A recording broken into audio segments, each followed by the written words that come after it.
This is the RM of Springfield meeting agenda on August the 28th of 2025 at exactly 6 p.m.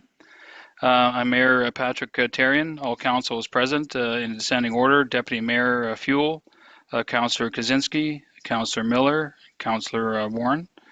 The meeting in order there. Can I get approval of the agenda? Mover and a seconder. There's one withdrawal that should be made. That's 5.3, and that was Mr. McKenzie for temporary adding of a dwelling that's been removed. With that amendment there, can I get a mover and a seconder, please? Councillors Fuel and Warren. If there's any questions, and I see none, can I get a show of hands, those in support of approval of the agenda? That is unanimous and so carried. We'll go to adoption of the minutes. That's item number 4. Can I get a mover and a seconder for that too, please? Therrien and Kaczynski. Any additions or modifications to July 17th of 2025? And I see none. We'll go to the vote. Can I get a move or a show of hands, those in support? Unanimous and so carried. And then we'll get quickly into public hearings portion here. Before we do that, I'll have to read the procedure here. The public hearing matter will now be heard under the Planning Act. Council wishes to thank everybody for attending this evening and taking an interest in your community. The public hearing process is as follows. Number 1, the public notice will be read out indicating the intent of the application. The development officer will provide a summary and information pertaining to the proposal. Those that wish to make representation and speak on a planning matter must sign in, print your name, mailing, and address, and indicate for or against for informational purposes. You'll be given the opportunity to make a presentation or speak on that matter presented before council. Opportunity for presentations or to speak on the matter will be in the following order. A, it will be the applicant will speak or make a representation on a proposed application. B, inquiries. This will give the opportunity to ask for a clarification on what the planning matter is proposed. Those in favor, this will give those that are in favor the opportunity to speak. Those in opposition, this will give those that are in opposition the opportunity to speak as well. When you begin speaking, please state your name and address. A reminder that at all times you would direct your comments or questions to the chairperson, myself, not to others. Once everyone has had the opportunity to speak, council may close the public hearing on the matter, after which further input from the public will not be permitted for legal reasons. It is important that if you wish to speak and be heard on the planning matter, now is the time to make representation. Again, once I, the chairperson, close the public hearing, no further discussions will be allowed.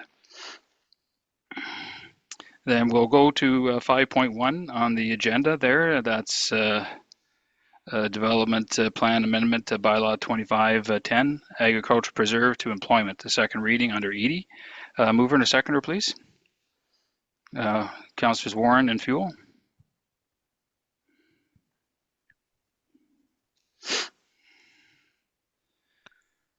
How did I do with that?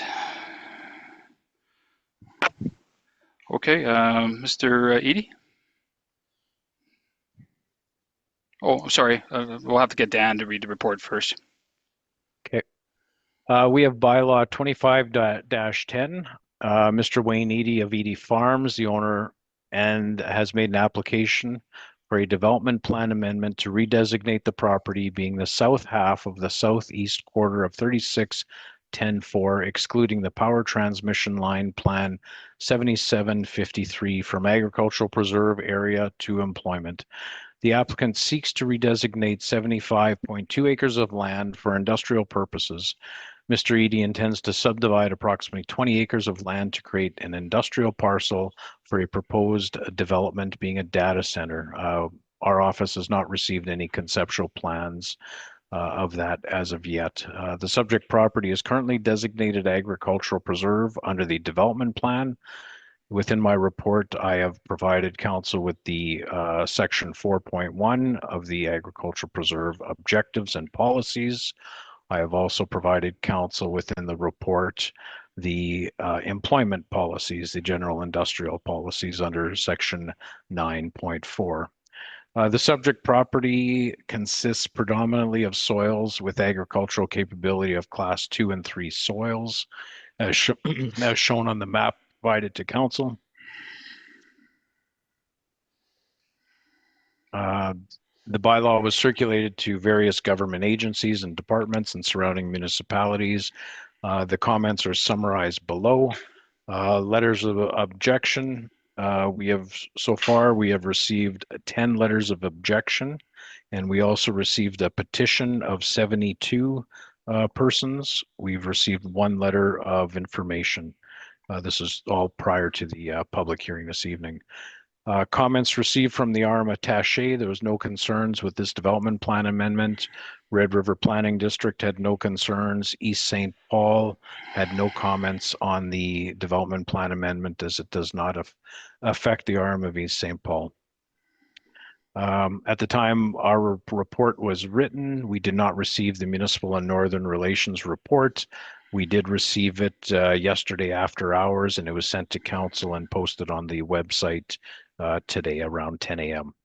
The bylaw was referenced again to the various agencies. We did get some of the agency comments. Manitoba Agriculture stated that, talked about the classification of the soils, and states that the RM of Springfield has significant area of land designated as employment that could accommodate this type of development. But if approximately to the hydro station is consideration, there is 65 acres that is designated employment area to be vacant. There's also significant employment land less than 1 mile to the north of the 1,300 acres that are mostly undeveloped. MIT, they did not object. Manitoba Hydro had no concerns. The following department had no concerns: Natural Resources and Indigenous Futures, ECC, Environment and Compliance Enforcement, Mines Branch, and the Historical Resource Branch. The following departments had no comments, which was Bell and Rogers Communication. Council should be mindful of the policies set within the agricultural preserve area of the development plan, which I listed out. And also, if council is encouraging to increase employment, I have included the employment policies within that section of the report. If council were to consider the following development plan amendment, I had created a resolution for council to consider, and we will hear that after the public hearing. Thank you, Mayor Therrien.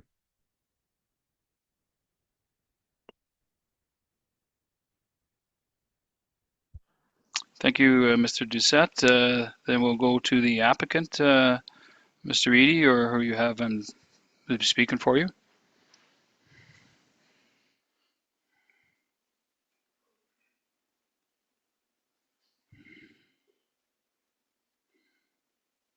Ready to rumble? Yes. Councilors, good evening.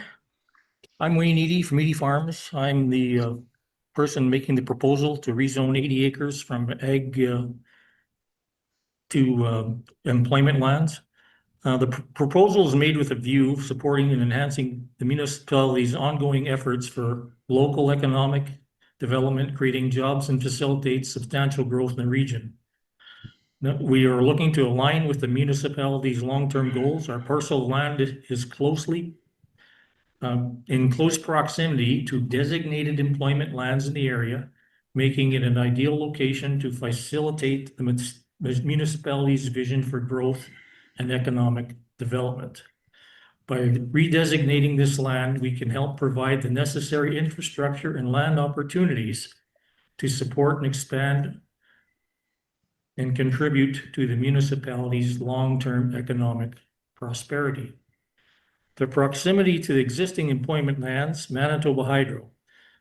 This land that we are requesting to develop is strategically positioned near Springfield's existing employment designation and adjacent to Manitoba Hydro's Riel substation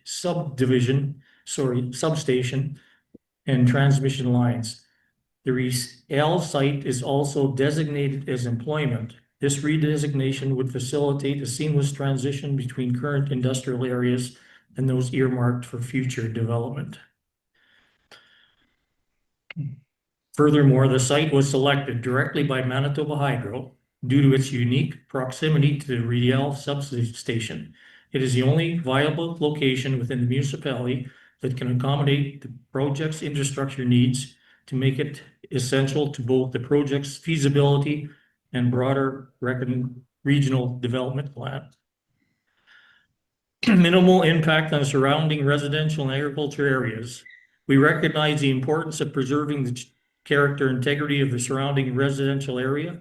Our redesignation proposal has been carefully planned to ensure the minimal disruption of neighboring properties and land uses.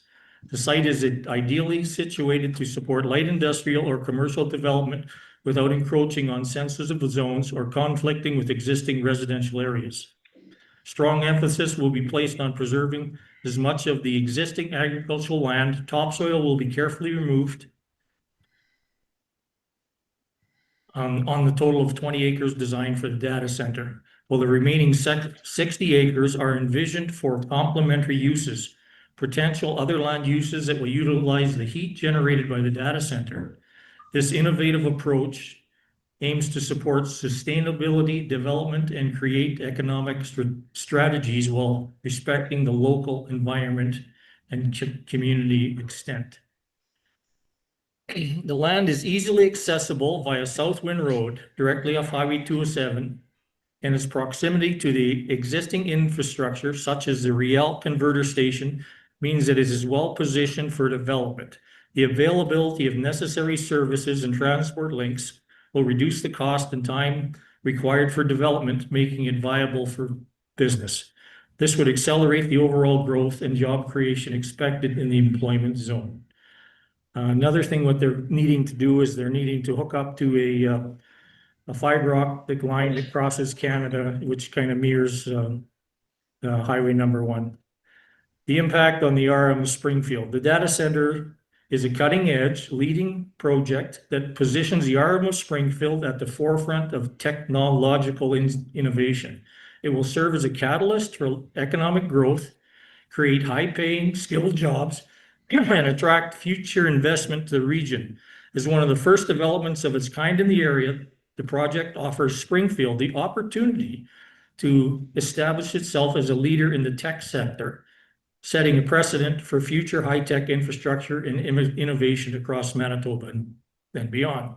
In conclusion, we believe that the redesignation of this land with the municipality's growth objectives and support the continued development of Springfield as a center of an economic opportunity.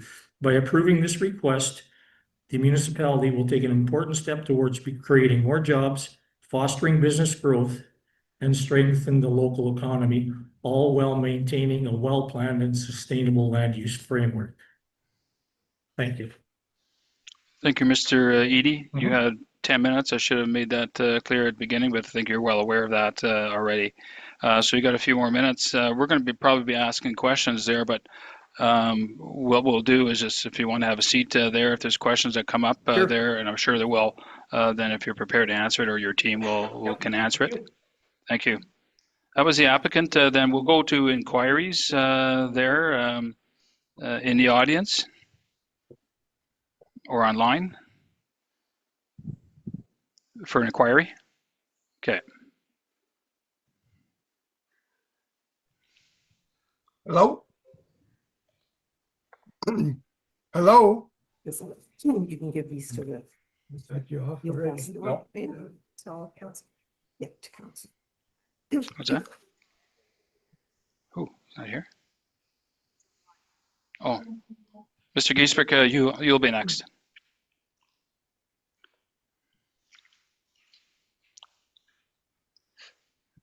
Thank you. My name's Margaret Marion Akins, Springfield, Manitoba. All of council is aware that on August 6th, I emailed council 12 questions about bylaw 2025-10. Mayor Therian, you've repeatedly over the course of council meetings since you've abolished the question period, that questions could be sent in and they would be answered. The RM of Springfield, your service policy states that 2 days that you would acknowledge it, that was done, and that I would receive substantial response to my questions in 7 business days. But that never happened. But on August 7th from the CAO, I received an email back from her stating that I could ask all these questions, which you've all got a copy of now at the public hearing. And I find this kind of disappointing and dismissive because, you know, really you, council, by not answering the questions, have put people, or myself especially, in an adversarial position because questions and concerns were not answered in advance. So if we could move on and answer the questions. Has council received a report from the planning department in regards to designated lands as employment that are now available or that are itemized on the map? I'll forward You that to don't know? Mr. Doucette. Council has received this map for this evening. And they know how much availability there is in the municipality of employment land. Correct. Correct. Okay, so yes, they have. Okay, move on to number 2. Why is leapfrogging going to be allowed here? Take it Council over want now. me to answer that? Yes. The term leapfrogging in the development plan is only referenced in the residential policies. There's no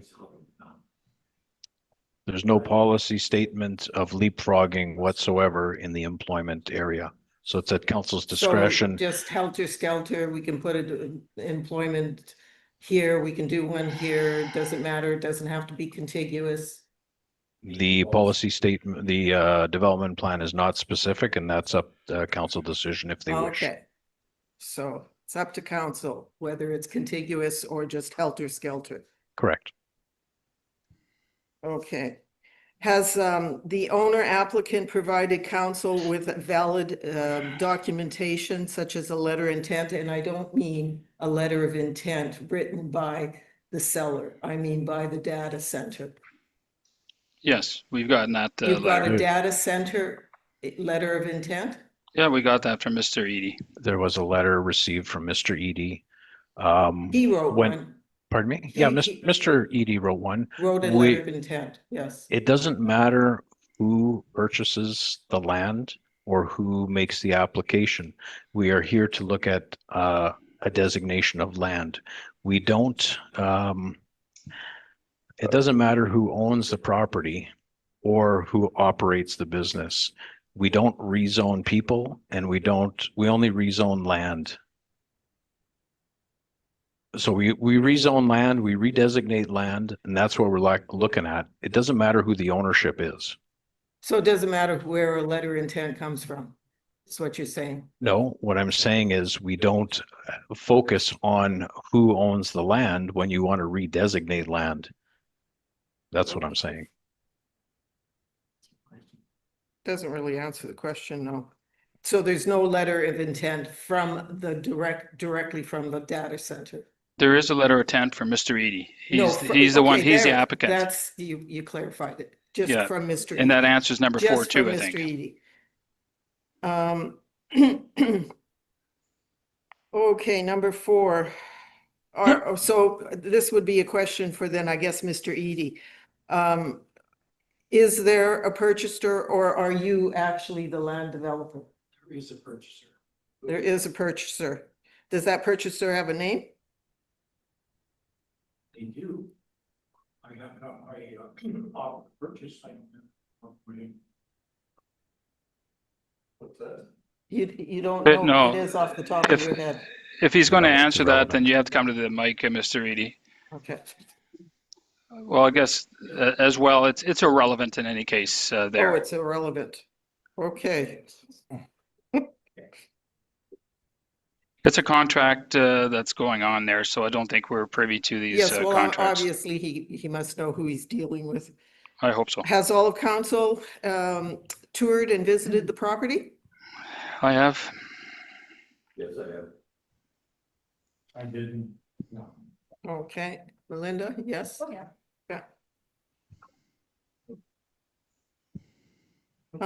Has council looked at the current well, yes, you did.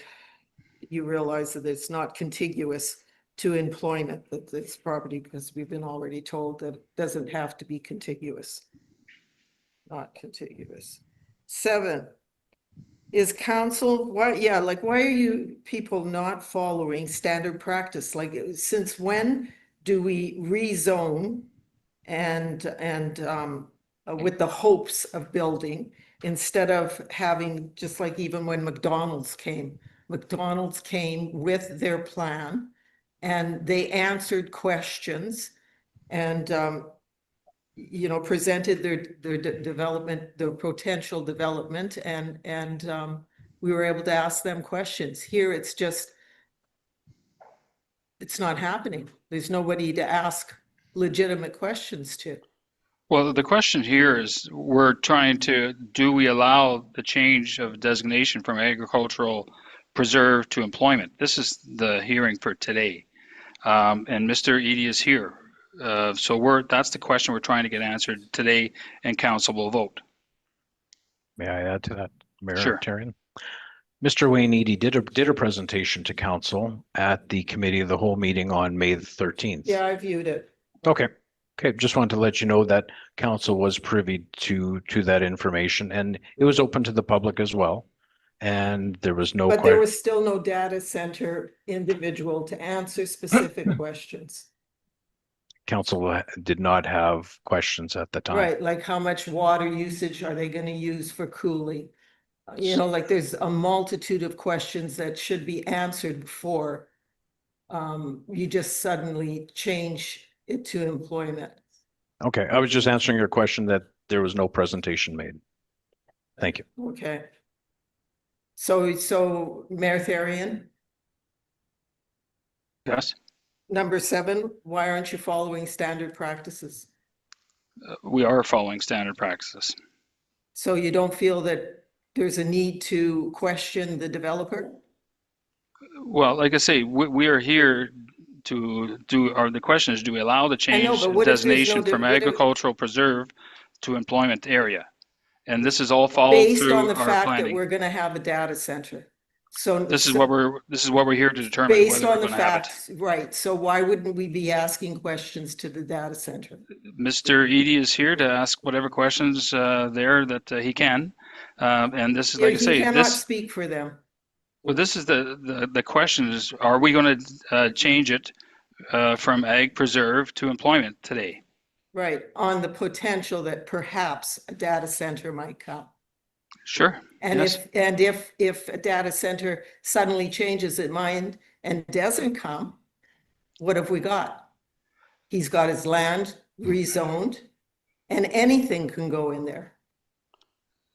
Well, maybe Yes. I'll defer that to Mr. Doucette, but no, they just can't automatically change it to a nuclear waste site or anything like that, Well, why not? because it has to follow the guidelines, and we're only here to answer For that question employment? for employment purposes. Yeah. And that if it goes further than that, I believe we need a development plan and so on. We have to vote on that as well. So tonight's application is a development plan amendment. The next step would be a rezoning. It's still zoned agricultural. At a rezoning application, council can enter into a development agreement before giving third reading of a rezoning application. Council cannot enter into a development agreement with a development plan amendment. So I Well, just wanted to make that clear for council. Thank you. exactly. Okay, 8. Has the owner applicant had an offer to purchase the land? And I believe he said, yes, you have. Correct, Mr. Edie? I can't answer it. You don't want to answer my question? No, I will answer it from the stand. Okay, Not a problem. You got, okay. just well, continue with your questions. And has the owner applicant provided this letter of from Manitoba Hydro that states that they've chose the spot, that there'll be no interference with neighboring neighbors, electricity, that the consumption is fine? Well, I just want to make Have you sure, received a letter from we Hydro? want to make sure you skipped number 9. So has the owner applicant provided council any documentation from Manitoba Hydro regarding the availability of the amount of hydro that project will require? Yes. And number 10 is what you're referring to now. Okay, Has the you owner? got a letter from Manitoba Hydro that's. Yes. You And it's got a not- letter. Yes. Okay, why was that letter not posted on the, I believe we just got it. did you just get it, Mr. Doucette? There was in the provincial comments, there was a document from Manitoba Hydro that they're in negotiations right now with the larger amount of power, but they do have the, I believe, 2.5 megawatts of power agreement right now. Okay, There was correspondence sent to the provincial planning office, and I believe there was some, or the provincial planning office from Mr. Marsh, and I believe there is some contractual documents there. okay. Okay, so Mr. Mayor, you should correct yourself. No, you do not have a letter. You've just got what Mr. Doucette stated. No letter. Okay, we'll go to number 10. Has the owner provided documentation? Oh, well, that's basically the same thing. Oh, yeah, regards to rolling blackouts and so on and so forth. So no, you don't have any documentation on that. No letter, no documentation on it. Okay, thank you. So in January, I'll go to number 11. In January 2025, council denied a similar application from this applicant for the same, on the same property. The only changes now is the size of property.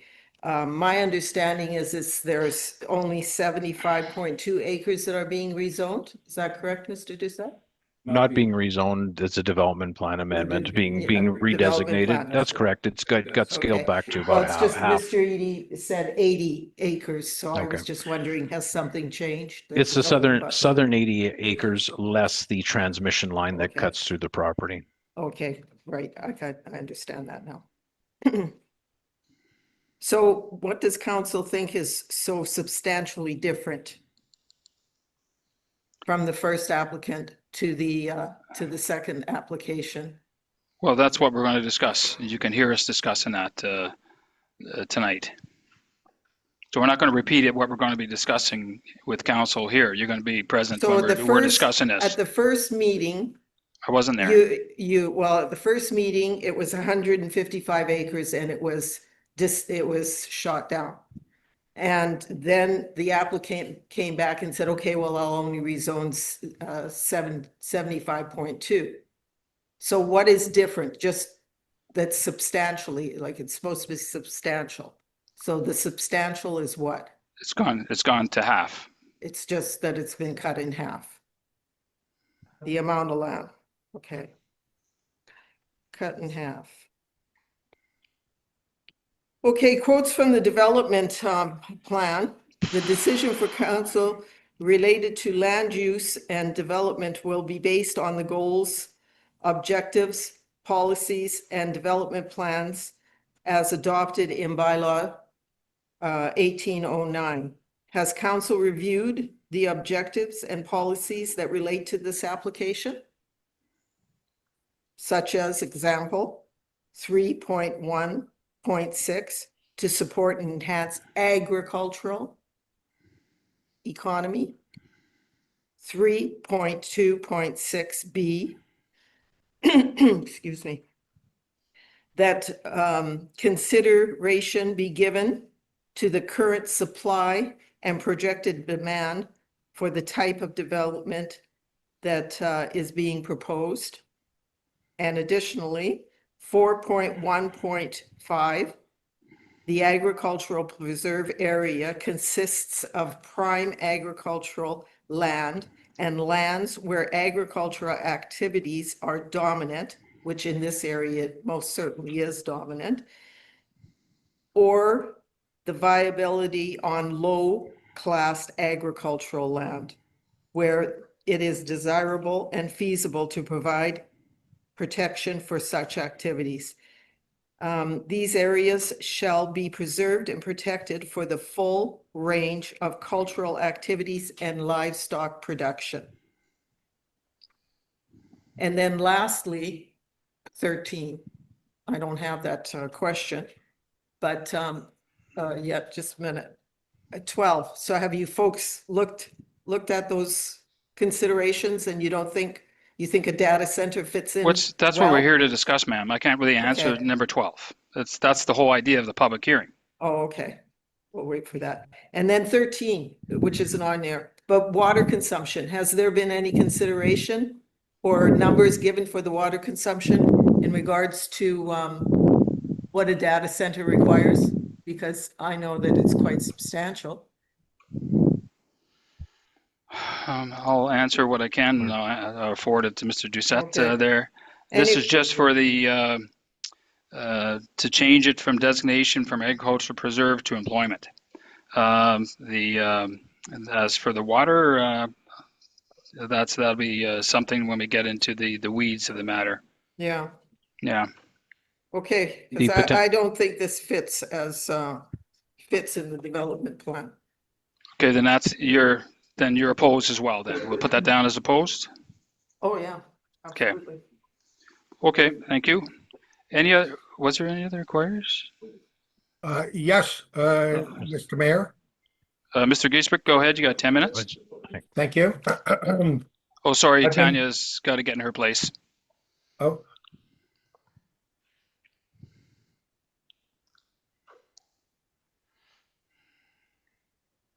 Okay, Mr. Giesbrick, 10 minutes, please. thank you, Mr. Chair. First of all, I've been following some of this audio of certain informational.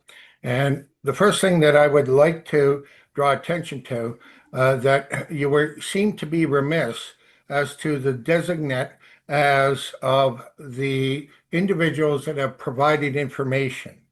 And although normally it would have been for each and every individual under comments for information that their PDF or their independent opinion would have been cited, it seems that within the website that this has gone into just a almost confusing thread of ongoing people giving individual information, which I would like to draw to your attention for that. And I would ask why the individuals that had independent informations were not so indicated as independent, and why were they just lumped into some monstrous thread of information. It kind of boggles the mind a little bit. I have certain suspect as to why, but that's the first question.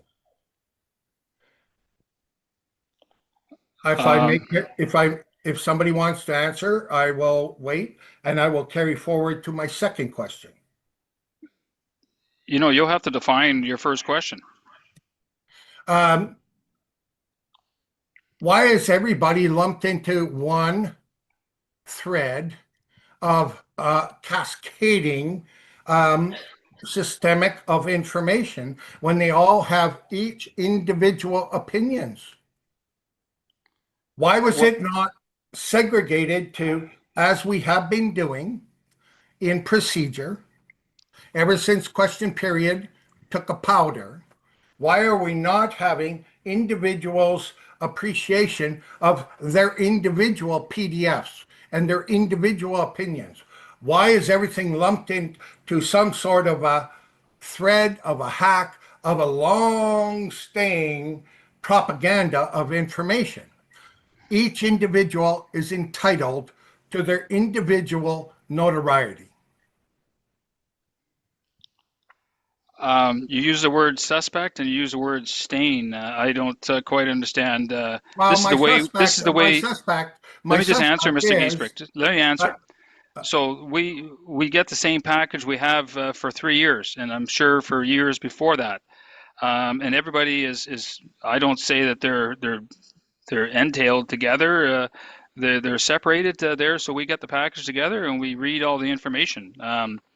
I have a certain process and how I do it, and I'm sure everyone in council has their process there.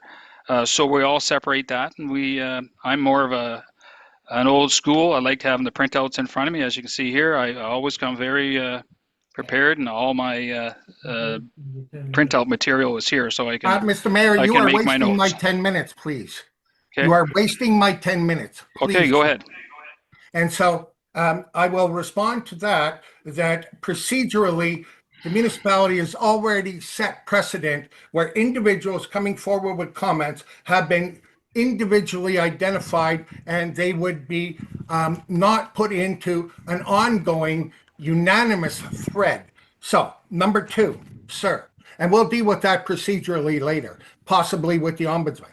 Number two, why is the north side of an already zoned employment area of over 100 acres not sufficient for a data center of which is comprised by the same principle? This is, and furthermore, when we go into that, I am perplexed by the comments of our employment off or our development planning officer, Mr. Doucette, to say that we are not rezoning people. I fail to understand what he is talking about with rezoning people when this is about land. That is kind of a little bit off into left field. I think it's an obfuscation, and I still request as to, given the abundance of employment lands, and immediately I could almost take a stone and throw it to the north side of Highway 15, and there's 110 acres perfectly aligned for employment. And actually, it's more specific to employment because of its history to World War II. We all know this. We know what the plant was there. And we know that it has been infilled for 20 years. And so it's perfectly aligned. And subsequently, the Manitoba Hydro has the easement and caveat running behind the properties of which they can easily cross over and give an immense amount of power beyond what any data center would need in that particular location. So that then remains a circumstance. We're not rezoning people, are we? But let's make it intact. It is a rezoning of individuals' rights. If Mr. Doucette wants to talk about rezoning people, what you are doing is rezoning people's rights. Now, you make that very clear in your discretions. There's a purchaser. Now, that purchaser is transparent. Who is this purchaser? Is this Xi Jinping of the Communist Party of China? Is this of North Korea? No, Mr. Mayor, until we know who the purchaser is, there is no transparency, is there? Okay, you're getting out of line here, Edwin. No, I'm not What's your out question? of line, sir. What's your And question? you are interrupting my minutes. So the transparency, we need to know who the purchaser is so that it is not contrary to the best interests of this municipality and the community. Now, apparently, the council's care of who or what of capacity as far as this transparency is not clear. Apparently, you don't care who the buyer is. Apparently not. And that is a breach. That's a serious breach, sir. So, what are these standards of practices that you speak to? And what is this employment by definition? Can you give me a definition of what employment is? I demand that. Okay, you're going to get it right now. Good. Dan, can you give me a definition there, please? Mr. Giesbrick, I'm going to answer the first question that we don't rezone people and we don't rezone status of people. You may recall the New Directions rezoning application where the municipality got taken to the human rights. So that's what we're trying to avoid. That's what I meant by we rezone land. We don't Oh, I was rezone people. unaware that the municipality has been taken to the Human Rights Commission. Do you have an identity for that particular case? Do you have a case number? Not at my fingertips, but Okay, I'm sure we but could you would find it. undertake to provide that, sir? Thank you. Okay, any other information?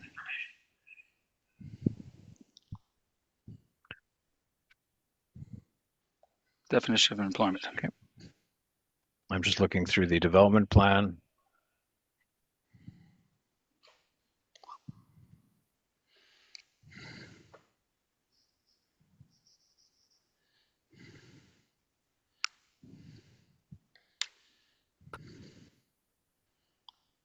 Rachel, would you mind opening that door for me if you don't mind? We'll get some cool in here. Or somebody, any gentleman do that? Getting a little hot in the kitchen, is it? I figured you'd say that, Edwin. I just had this. That's okay. We don't want any events happening, sir.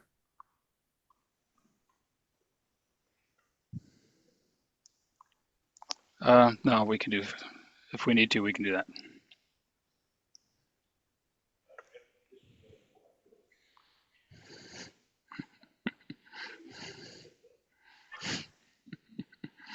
So I Mr. would Giesbrick, acquiesce, Dan, jurisprudently, if you would undertake to at least in the near future, within the next day or two, provide me your.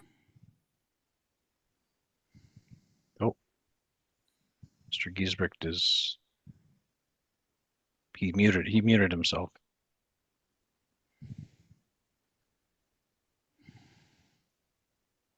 Edwin, you still No, there?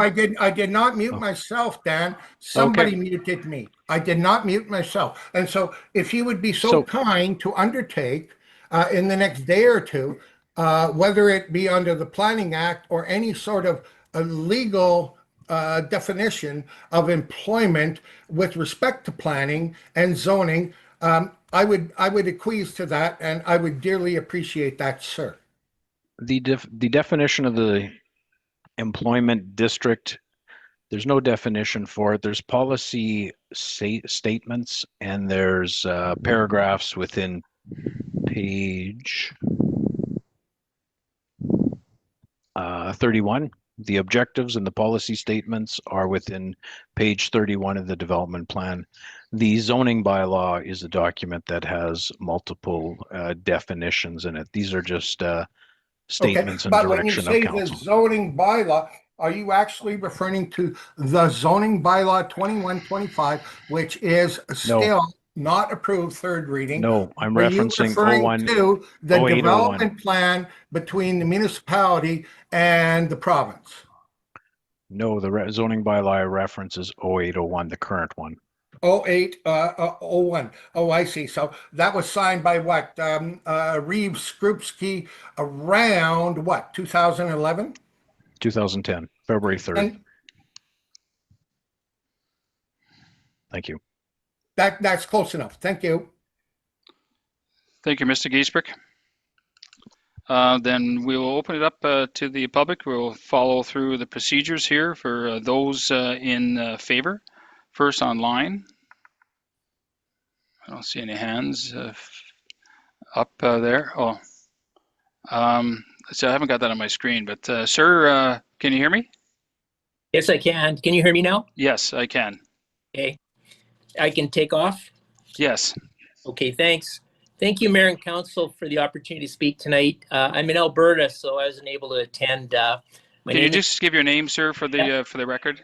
Dennis St. George, and I live at 56064 Stone Ridge Road in Enola. Okay. And I'm going to be talking, it's primarily for information, and it's regarding options for utilizing the low-grade heat energy rejected by the data center. So it's just information for council and mayor in making your decision. So I'm a professional engineer and I'm the president of Sangeo. It's a business dedicated to the application and demonstration of technology that delivers sustainable, adaptable, and natural development. My career spans over 40 years in the agriculture, energy, and transportation sectors. Over this time, I built extensive experience applying and demonstrating technology to mitigate climate change, create renewable energy, and tap the bioeconomy. I'm also a resident in the RM of Springfield, and I'm the 4th generation on the family farm southwest of Enola. I read about the data center project being considered with the RM of Springfield and subsequently contacted Mr. Paul Marsh to discuss the utilization of the low-grade heat energy rejected by the data center. Based on that discussion, Mr. Marsh requested that I participate in the meeting tonight and provide you with some information on how it may benefit the local community as well as the province at large. The waste byproduct from a data center is low-grade heat energy. This type of heat energy can range from 30 to 60 degrees Celsius depending on the type of data center. The heat is available continually on a year-round basis, and the quantity of the heat rejected is essentially corresponds to the electrical energy consumed by the data center.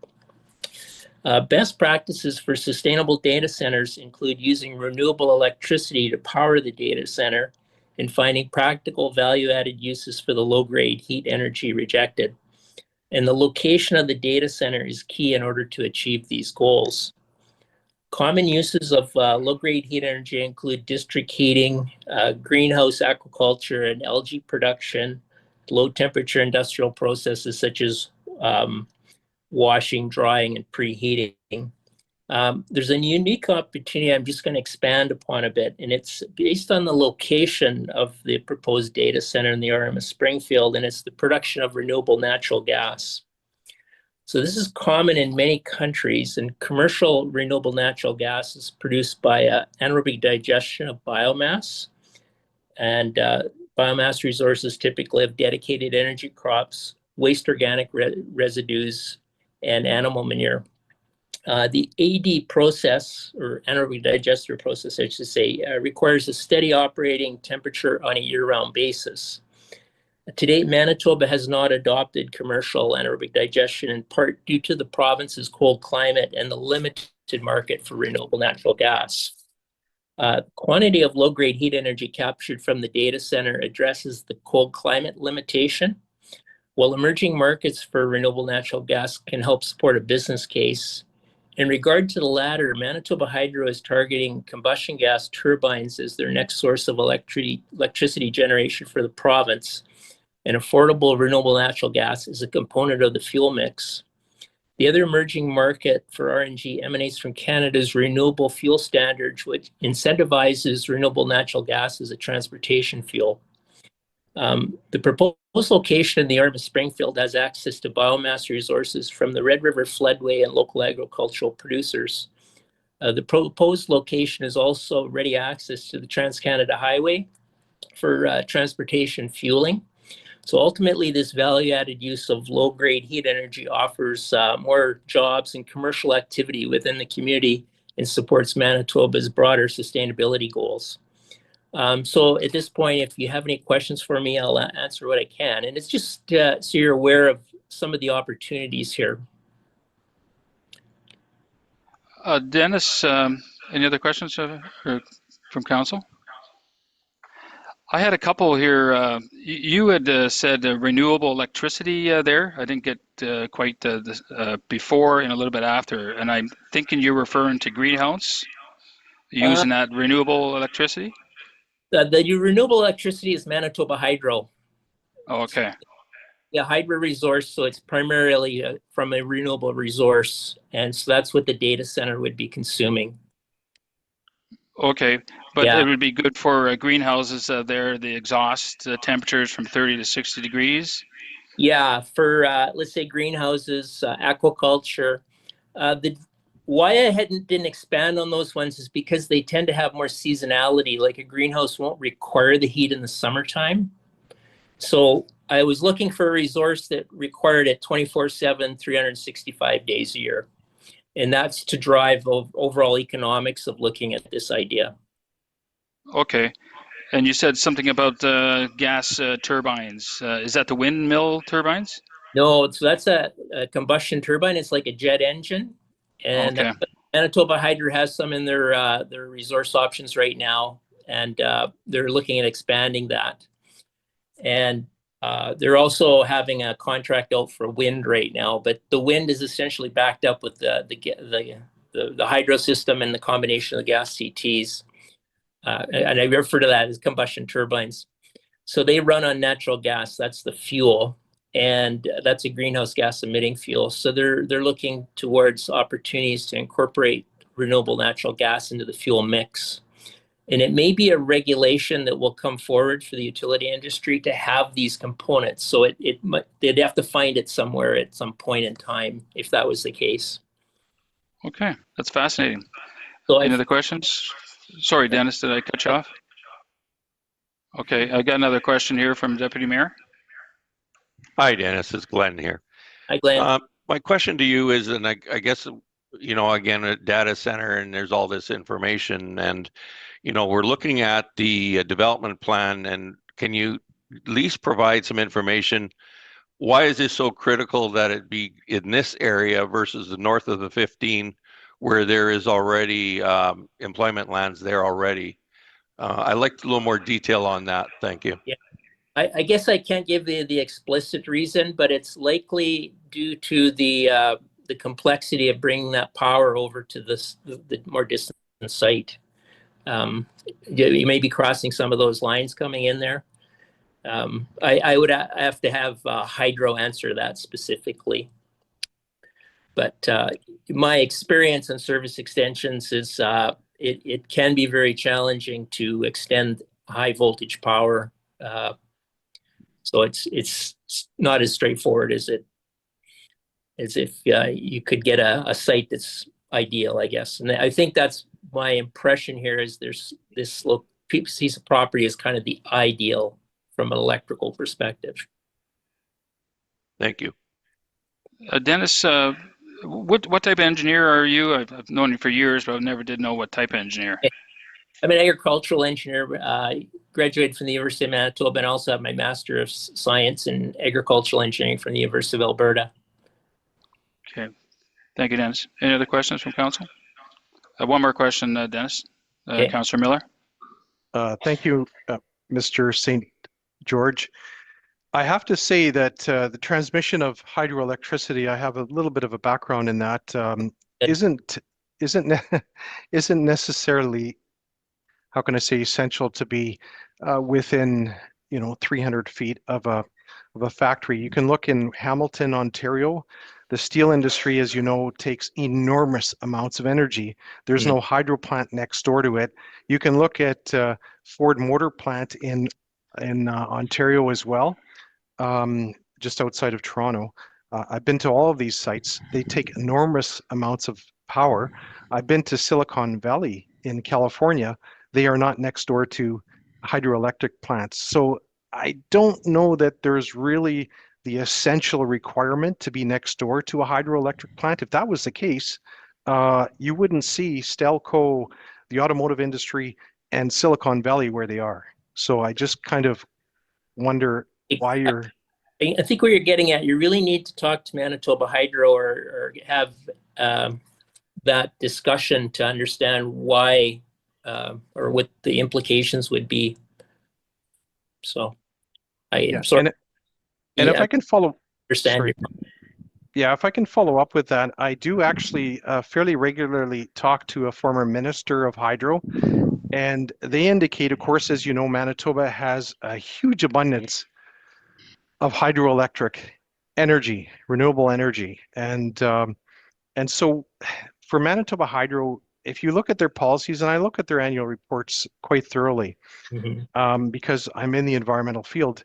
They're looking at, of course, wind energy. They looked at solar. they're looking, of course, at geothermal. The province of Manitoba is moving forward with geothermal. In terms of your RNG, that's obviously on the radar, but I don't think it's a priority for Manitoba Hydro. So unless we have that statement from Manitoba Hydro, I'm not entirely sure that I would back that those comments, but thanks for exploring those.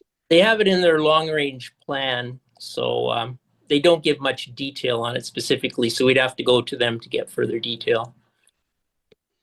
Thank you, Dennis. Any other questions from council? I see none.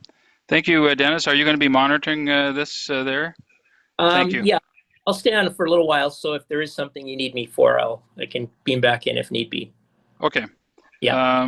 Any other subjects in the audience for those in favor or online? For in favor? Okay, go ahead.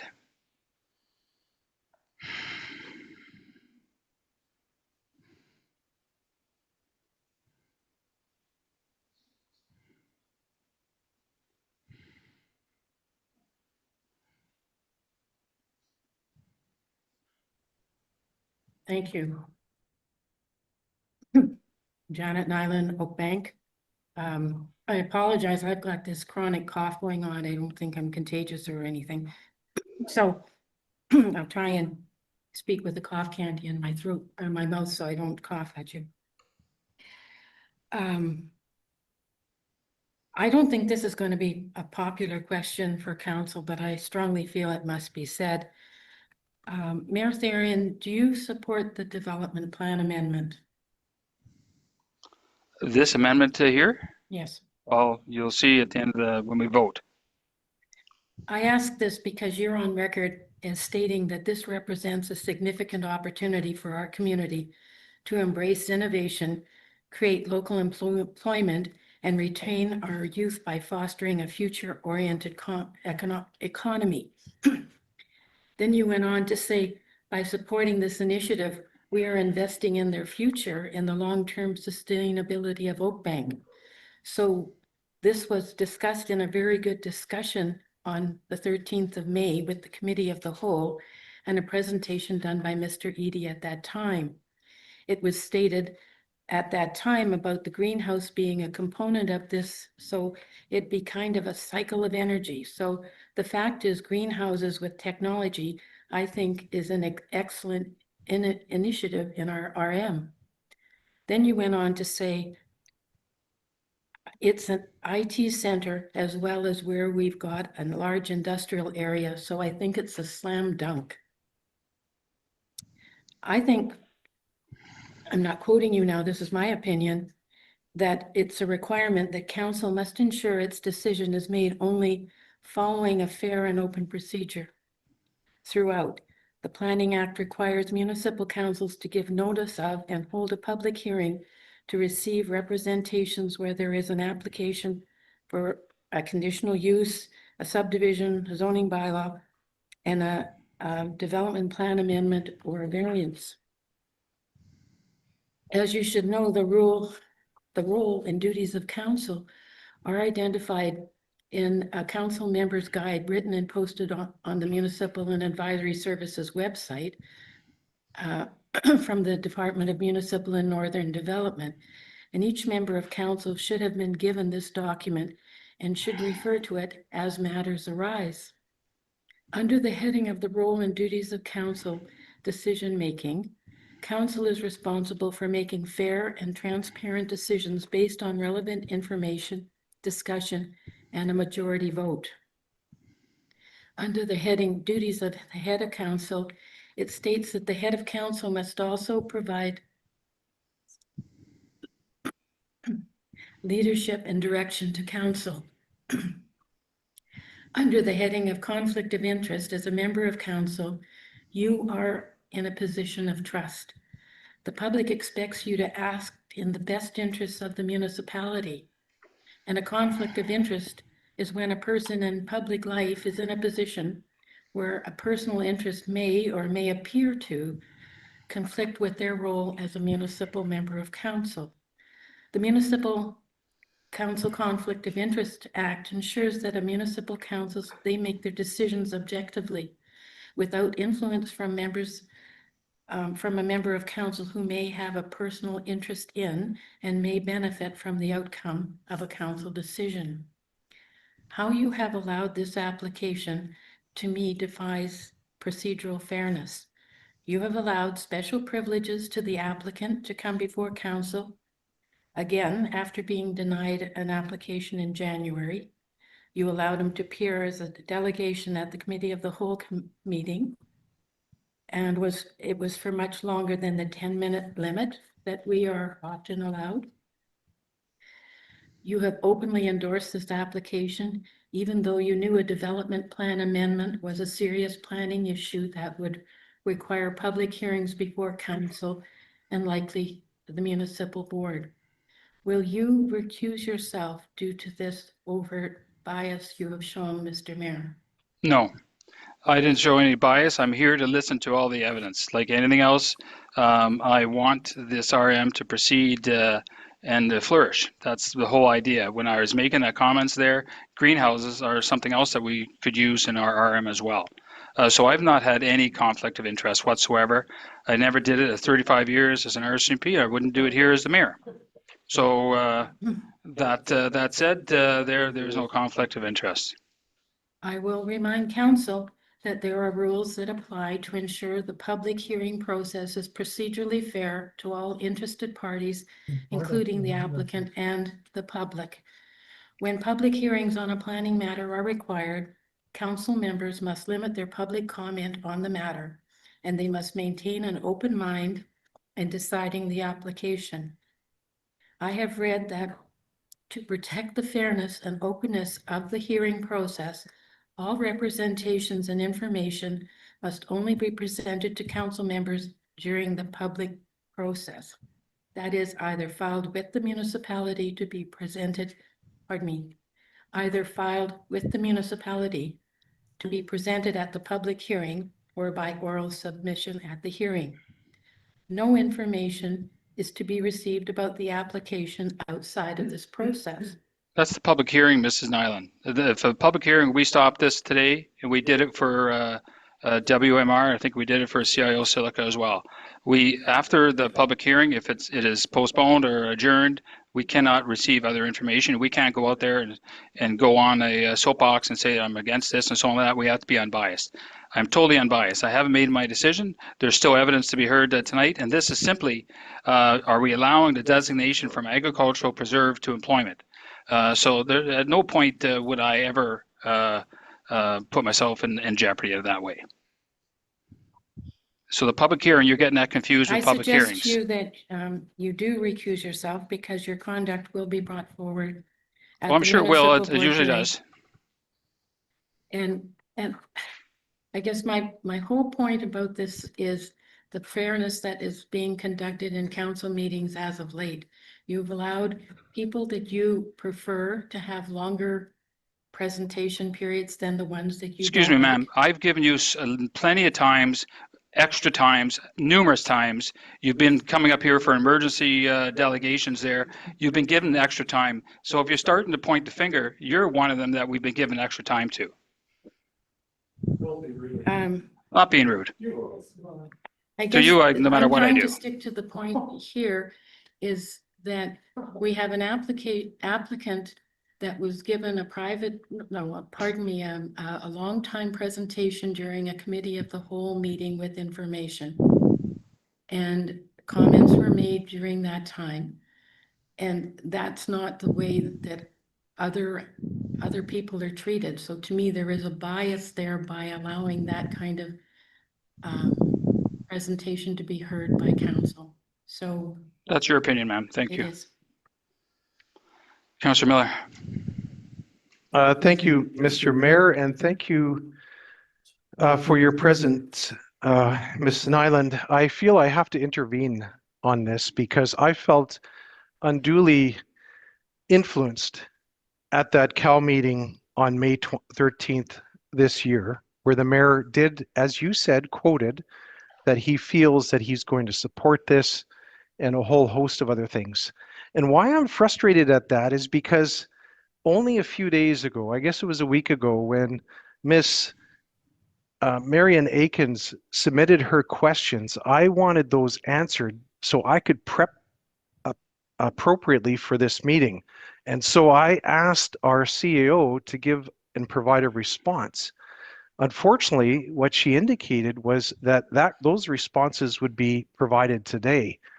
Your questions today were not thoroughly addressed, and so there's more depth and more information that we need before this file goes forward.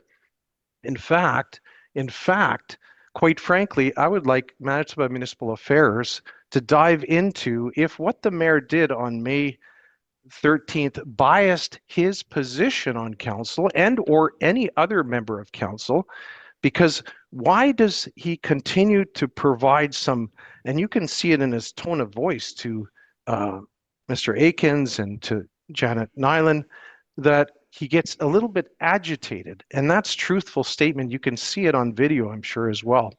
I'm not sure why, Mr. Mayor, you always get a little bit agitated when you're challenged, because these are truthful statements that have been provided by Ms. Nyland.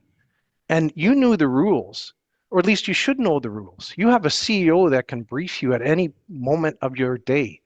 And Mr. Mayor, I would go as far as to say we either suspend this application or you recuse yourself of the decision or the vote today, because if you don't, I think Manitoba Municipal Affairs or the minister will be absolutely inundated with information on this and or the ombudsman. So having said that, you're the master of your own destiny, so you choose what your destiny will be. You know, Councillor Miller, there's no lack of the bantering back and forth with you and I. The stuff that you've done as well, you should be able to recuse yourself in many times there. Well, when you're doing the referendums, you got pamphlets that are out there with your name and so on like there. How is it that you're able to vote on stuff like that? So I'm not here to go through the weeds there, but don't start pointing the finger at me. I've never at all been in conflict of interest, because I've made a point there that this is an industry that's able to give us greenhouses, that's able to put us forward. I've said in my campaign I'd like to see IT research in this RM. I'd like to see everything that I've said in the campaign literature, which you consistently bring up there. I've fulfilled. I've never made it a promise, but I've fulfilled everything there. This is no different. So if we can get IT into our RM, this is the kind of avenue that I would like to explore. Go ahead.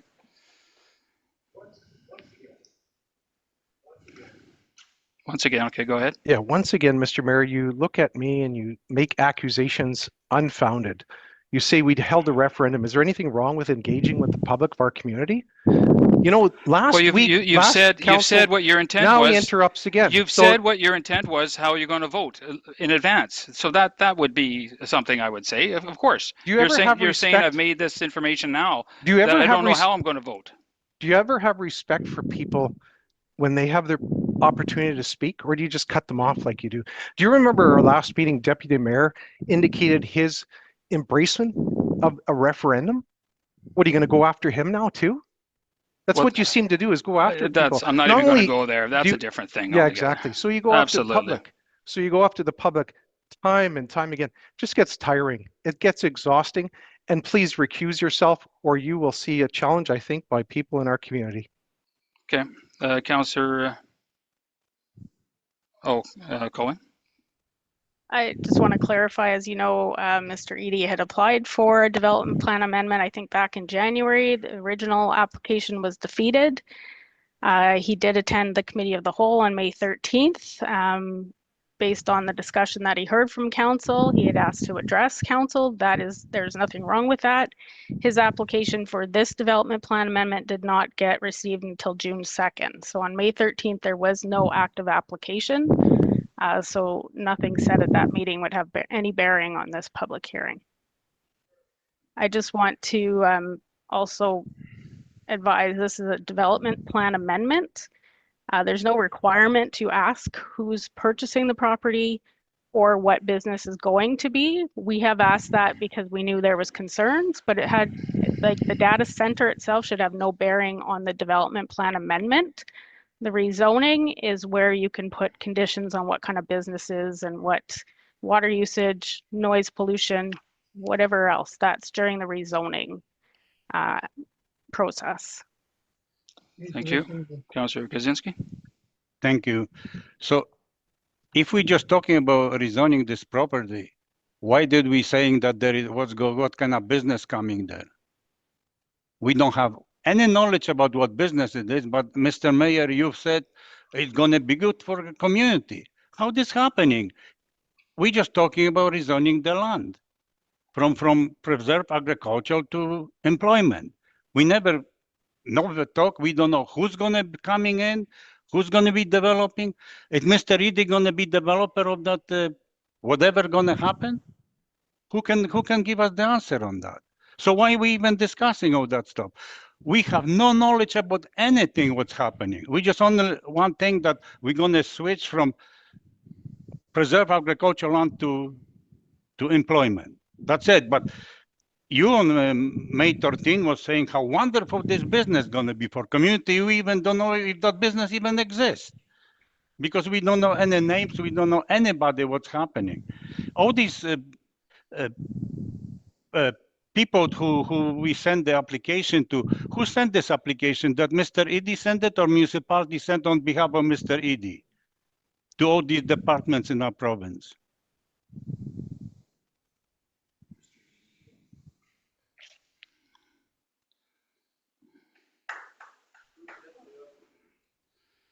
Mr. Edie filed an application and we processed it for first reading. Council gave first reading to the bylaw.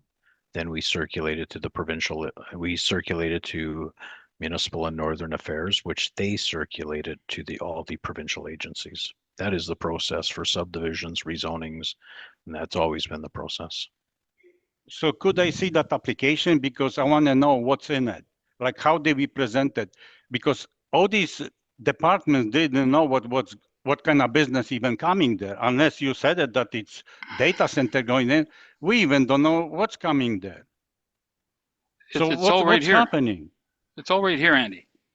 The package that we got, it has everything in here dated from the transportation infrastructure, and it says RE designation from agriculture preserve area to employment area. So everything is here in your package. So it's only to employment area, but doesn't mean we don't know what kind of business gonna go there. That's correct. And that would be part of the So rezoning why are we process. discussing even if we don't know what kind of business gonna go there? Mr. Doucette's answering that. I said, you are correct. At this point in time, council asked what was going to go there. They wanted to have an idea what was going there, correct? Did council not want to know what was being proposed? A data center was presented. Doesn't mean data center is going to go 100%. They have to do a rezoning application. And then council could place conditions on what they want and what they don't want on that piece of property with the rezoning. This is not a rezoning application. Thank you. Yeah, well, I accept that answer, but I'm not sure that if we're talking about oranges or we're talking about apples. Thank you. Thank you. Any other questions? And why don't we carry on? I guess I will keep it up for those in favor still online or in the audience. Mr. Mayor, I just question if you're in favor of this application as a mayor or an RCMP officer. Yeah, I'm in favor of this application as a mayor. Thank you. Then we'll change it over to those in opposition. Those online or in the audience. Yeah, Mr. Page, go ahead. Yeah. I'm online, but I don't know how to raise my hand on this Zoom workplace app. I hear you, Karen, and you can be after Mr. Page. Just a point of order, if I may. This is unique. I think I just heard the mayor say he's in favor of this application. I don't know that. I don't know what I was. What you did say it, but is this protocol where when there's those in favor, those against, the council actually interjects and says he did say that. You heard him. He said he's in favor. You know, So does that not- there's 2 or 3 people answering here or talking.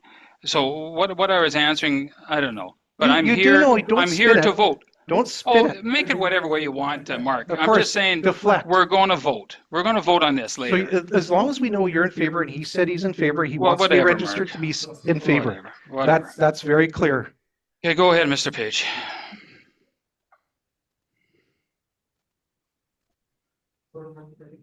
Whenever you're ready, Mr. Page. Good evening. My name is Dr. Daniel Page. I'm your local computer science professor on Pine Ridge Road. I'm speaking in opposition to the proposed amendment to the development plan. First, I will provide comments based on what has been provided for second reading. Then I'll summarize aspects of the report I had submitted, which you do have copies of. It's under letters of opposition. I will not highlight many of those aspects here because I expect you've read it. I put quite a bit of work actually into that, given that I am not a member of this government, nor am I the applicant. And as a researcher, I took that time voluntarily to assist council. Then after that, I will be asking questions to council to assess the merits of this application as has been given to council, because you've been given information from the applicant. You've had comments already been given, and I want to assess that council has responsibly enough information to make the decision it needs to tonight, which I'm doing as a computer scientist, just as a reminder. In the vision statement on page 9, it states the following about the economy of the RM of Springfield. A diverse economy is driven by a robust agriculture base, resilient infrastructure, and a wide variety of small businesses. I am concerned council lacks sufficient information to approve the proposed matter as has been presented to you. And if approved, will demonstrate a concerningly low bar for upholding the development plan sections of agriculture preserve lands, and would run counter to the vision plan as been written. I do not see how approving this application when so little information is available, even to me, a computer scientist who's done research and has taken the time to try to really understand what's before you tonight. I don't even wholly understand what's before you. I don't understand fully the impacts and so on. Should one make a special exception here? As a reminder, just to untangle some of the language I've heard here tonight, remember, this is indeed correct. It is about a redesignation of agriculture preserve land to employment, but it is under an intent for a data center specifically. So that is actually a key component of this, because under many of the reports you'll see, this is being described as a strategic location. So that is why I'm discussing this here with you. I am not a data center expert, but it is worth noting that my work over the years has been cited by those who made novel contributions towards advancing network technologies that would be applicable for data center technologies and cloud computing. We know next to little about the actual site itself, for example, indicating, just a quick example, for example, indicating, as you heard at the committee of the whole meeting, that this is a tier 3 center tells us very little about design choices, about what computing is inside the building, the primary utilities of the company may use for the data center, and any impacts council would consider or may or will consider, as the tier-based system is primarily about performance reliability, meaning high uptime, basic fault tolerance, not to be confused with full fault tolerance. By the way, if you're wondering what I mean by that, what I'm saying is if a part of the system goes down, fault tolerance is designed so that you develop a system such that if an error happens in your system, there's a way to recover so that you don't have the whole thing collapse. So you don't have downtime in that same vein. And of course, this is done through this technology, through redundancy. So it can allow for maintenance without downtime, which is actually a really great feature for a tier 3 data center. In short, it's infrastructure resilience. We do not know the company that is doing this work. Has the company, well, I mean, a natural question is, well, is the company that we're talking about done any work to require such an exception such that we don't have this knowledge? Is our agriculture base robust if council advances this application?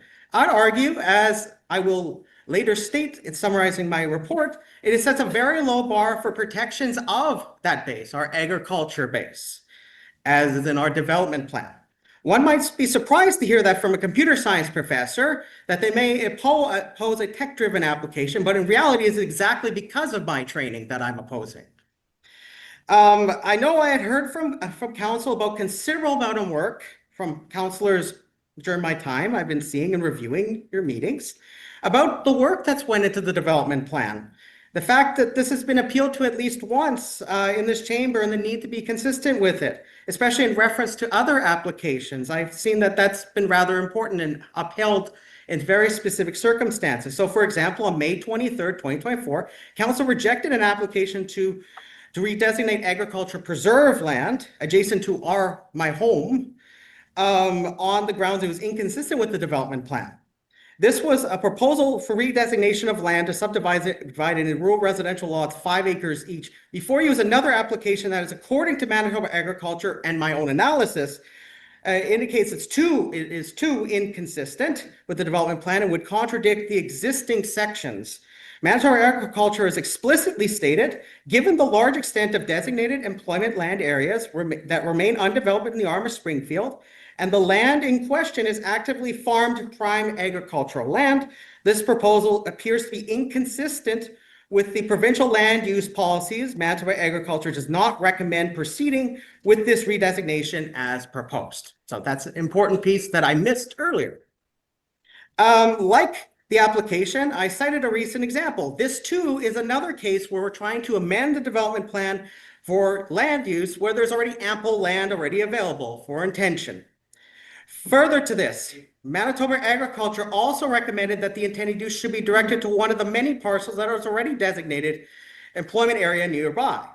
We have not been presented anything resembling an engineering report or scientific evidence that shows anything material to suggest this project being on this parcel is strategically required to be located there. Outside of the conversations we are not privy to between the applicant's client, and Manitoba Hydro, for which we lack context for which specific claims about this location selection was made.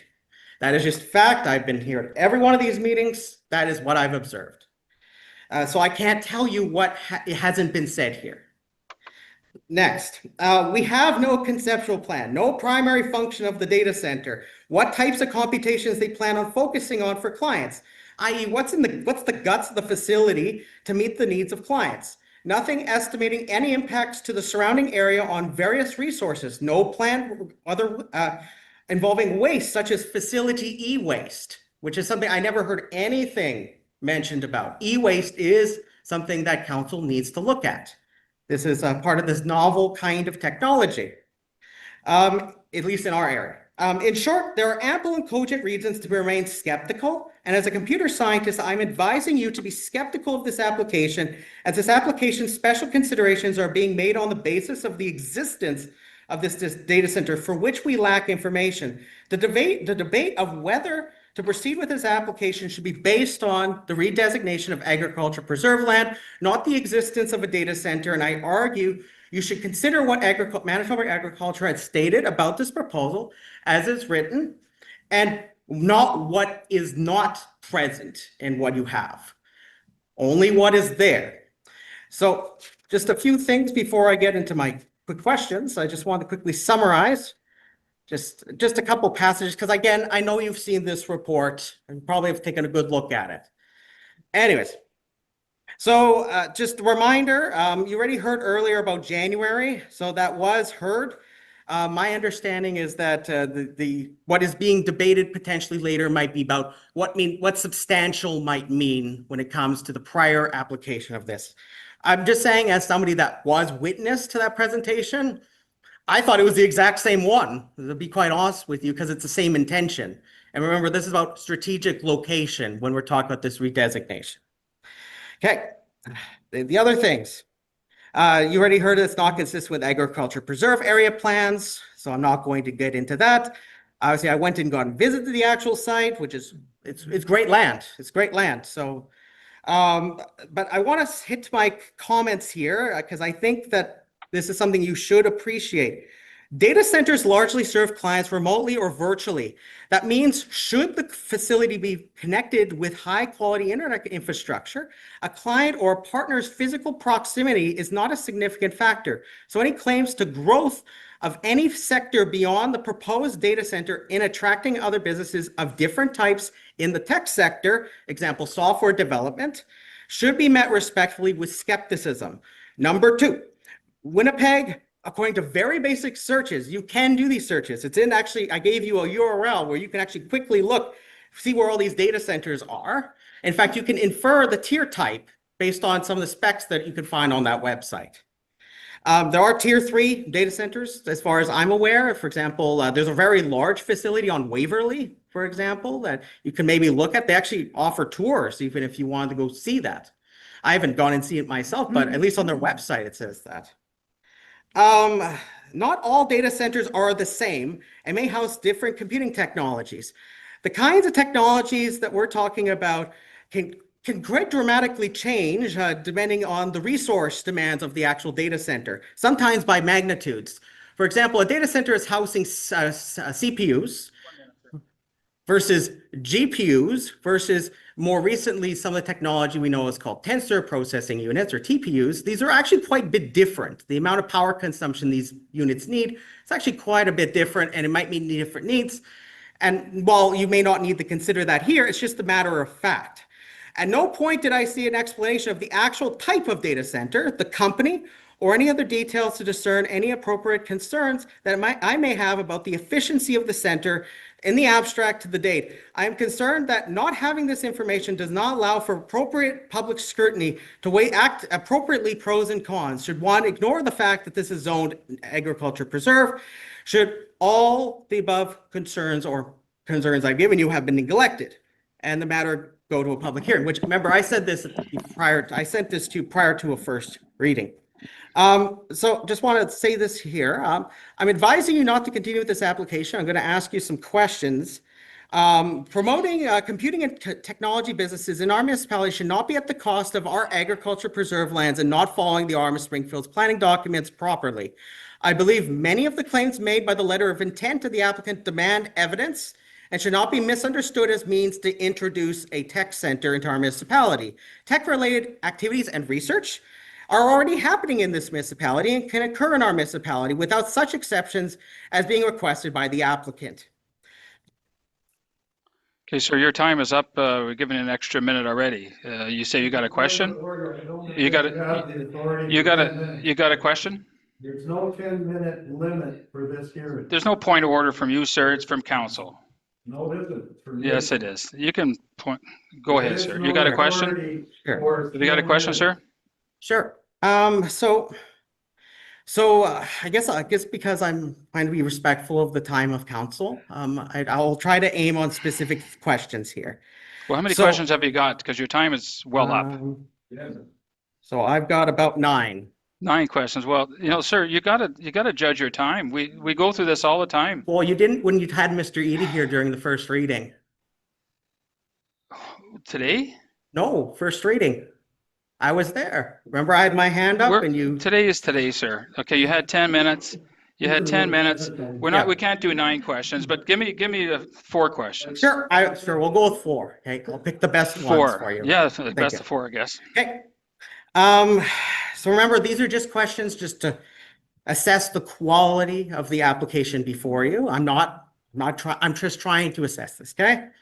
So remember, if you just don't know, just say don't know. Okay. So what is the name of the company that is intending on building the claimed data center? Has this company already built tier 3 data centers, and where? Actually, Mr. Edie, are you able to answer that, whether you can or not? If you just go on the record saying I can't answer that for now. I know this question's already been asked before, but You stand up, remind that. microphone, please. You may as well just stay up there. There's 3 more questions coming.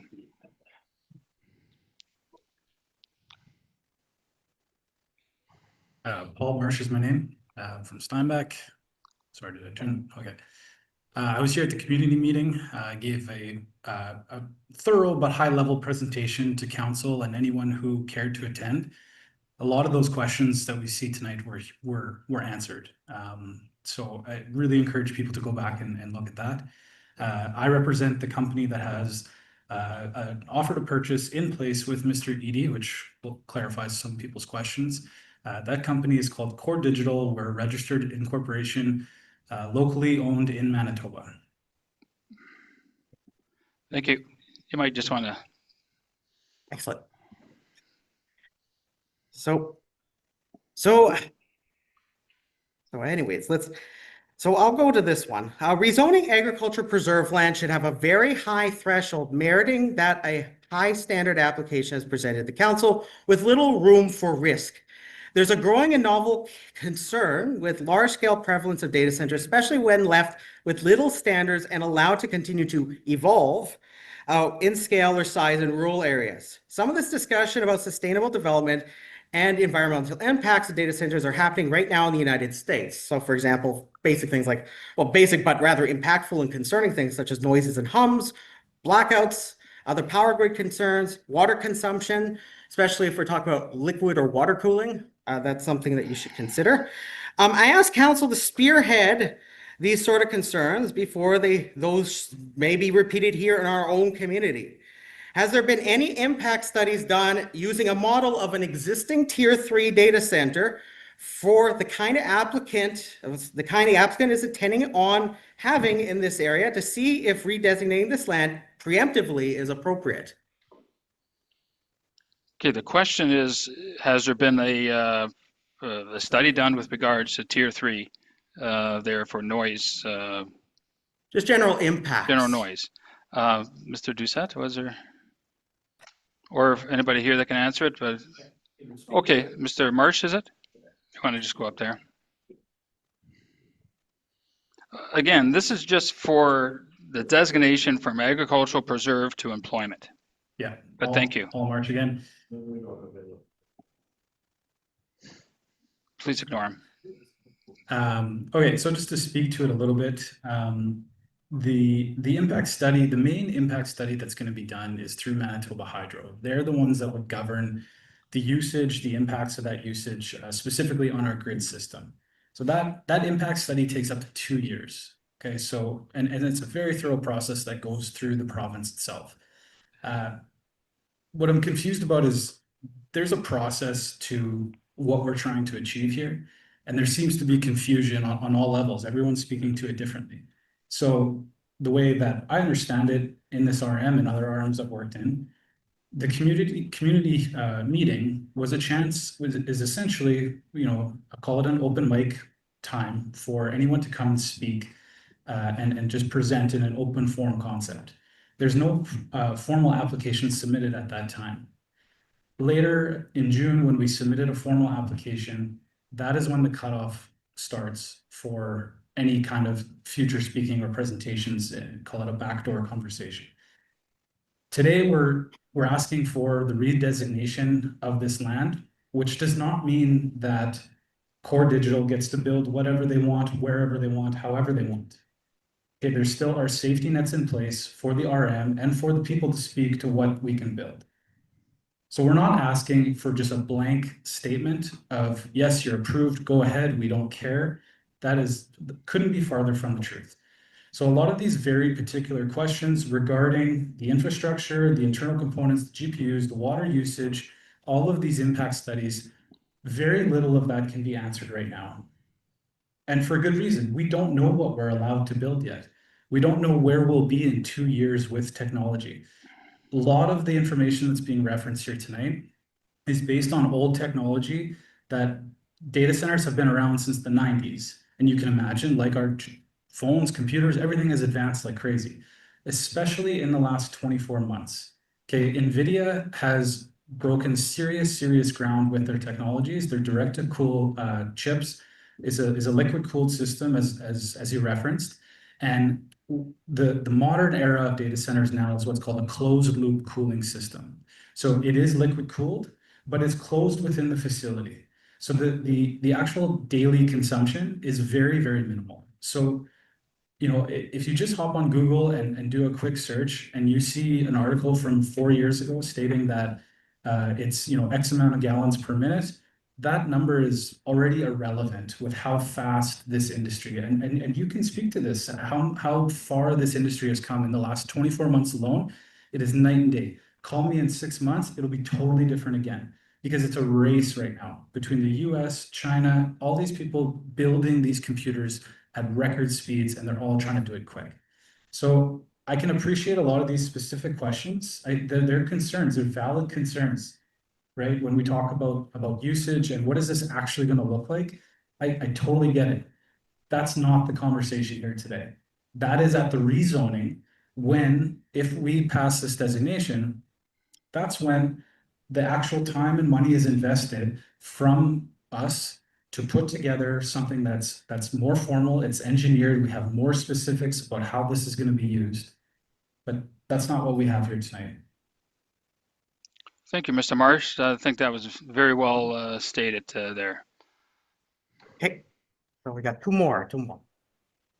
Hey. So, let's see here. Okay,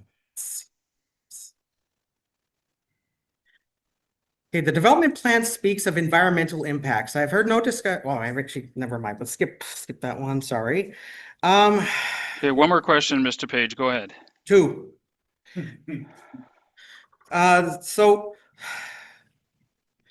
Okay, I'll get to one that's procedural, because procedure has been coming up here. As council and the CO are aware, I sent an email following the passing of first reading of this application on July 3rd, 2025. That was supposed to be a part of my letter of opposition. In that email, I expressed a number of concerns of what happened at the June 26, 2025 planning meeting that were meant to supplement what was in my letter.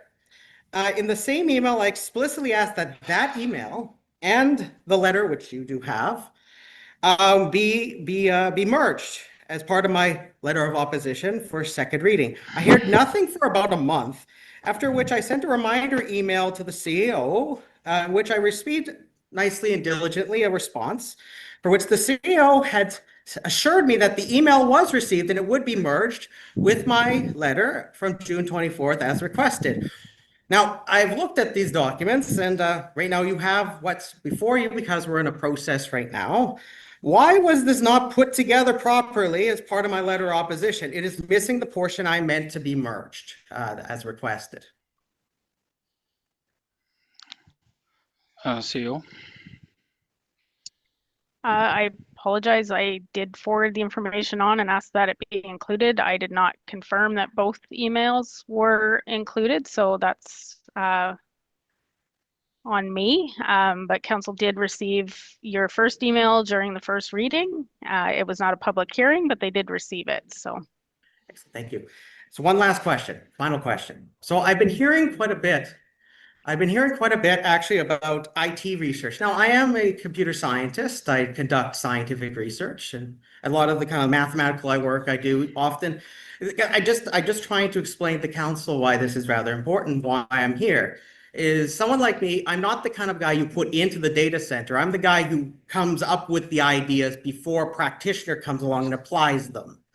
So often theoretical computer scientists historically usually tell people about things 50 years before they actually happen. And that's why often you hear from the same people 50 years later when they start complaining to you. I'm talking about like the Jeffrey Hintons of the world about artificial intelligence and others of that sort. So I'm just saying, when I've heard about, especially I heard this from the chair specifically, I'm asking as a researcher who has some familiarity with the fact that what was described before you, how would this advancing this proposal advance IT research in the RM of Springfield? It's a different component, and I've said it before, is that I'd like to see not just kicking stones and concrete and so on like that. And I just want to be respectful to all the industries in our RM of Springfield. I think that's great. And it's done well for us. We've got 3 industrial parks. We'll have a fourth one that's coming up there. So we're doing extremely well that way. Industrial is giving us 63% taxation there, and that'll lower our taxes there. So this is a different avenue altogether. Yes. So that's the IT component is what, yes, and that's a rudimentary way. I know you're an IT PhD, so I understand that. I can't even come Yeah, close to what about what research, that's what I'm But you know, asking. but this is research. This is No, what no, I didn't hear anything about R&D. Well, I've said R&D in the past. There, I want to see something different. Is like to see in my campaign. So what I'm saying is that I love what we have now, but I like to see the IT and the R&D. Okay, thank you. I get the sentiment. Thank you very much. So I answered. Yep. Okay, questions?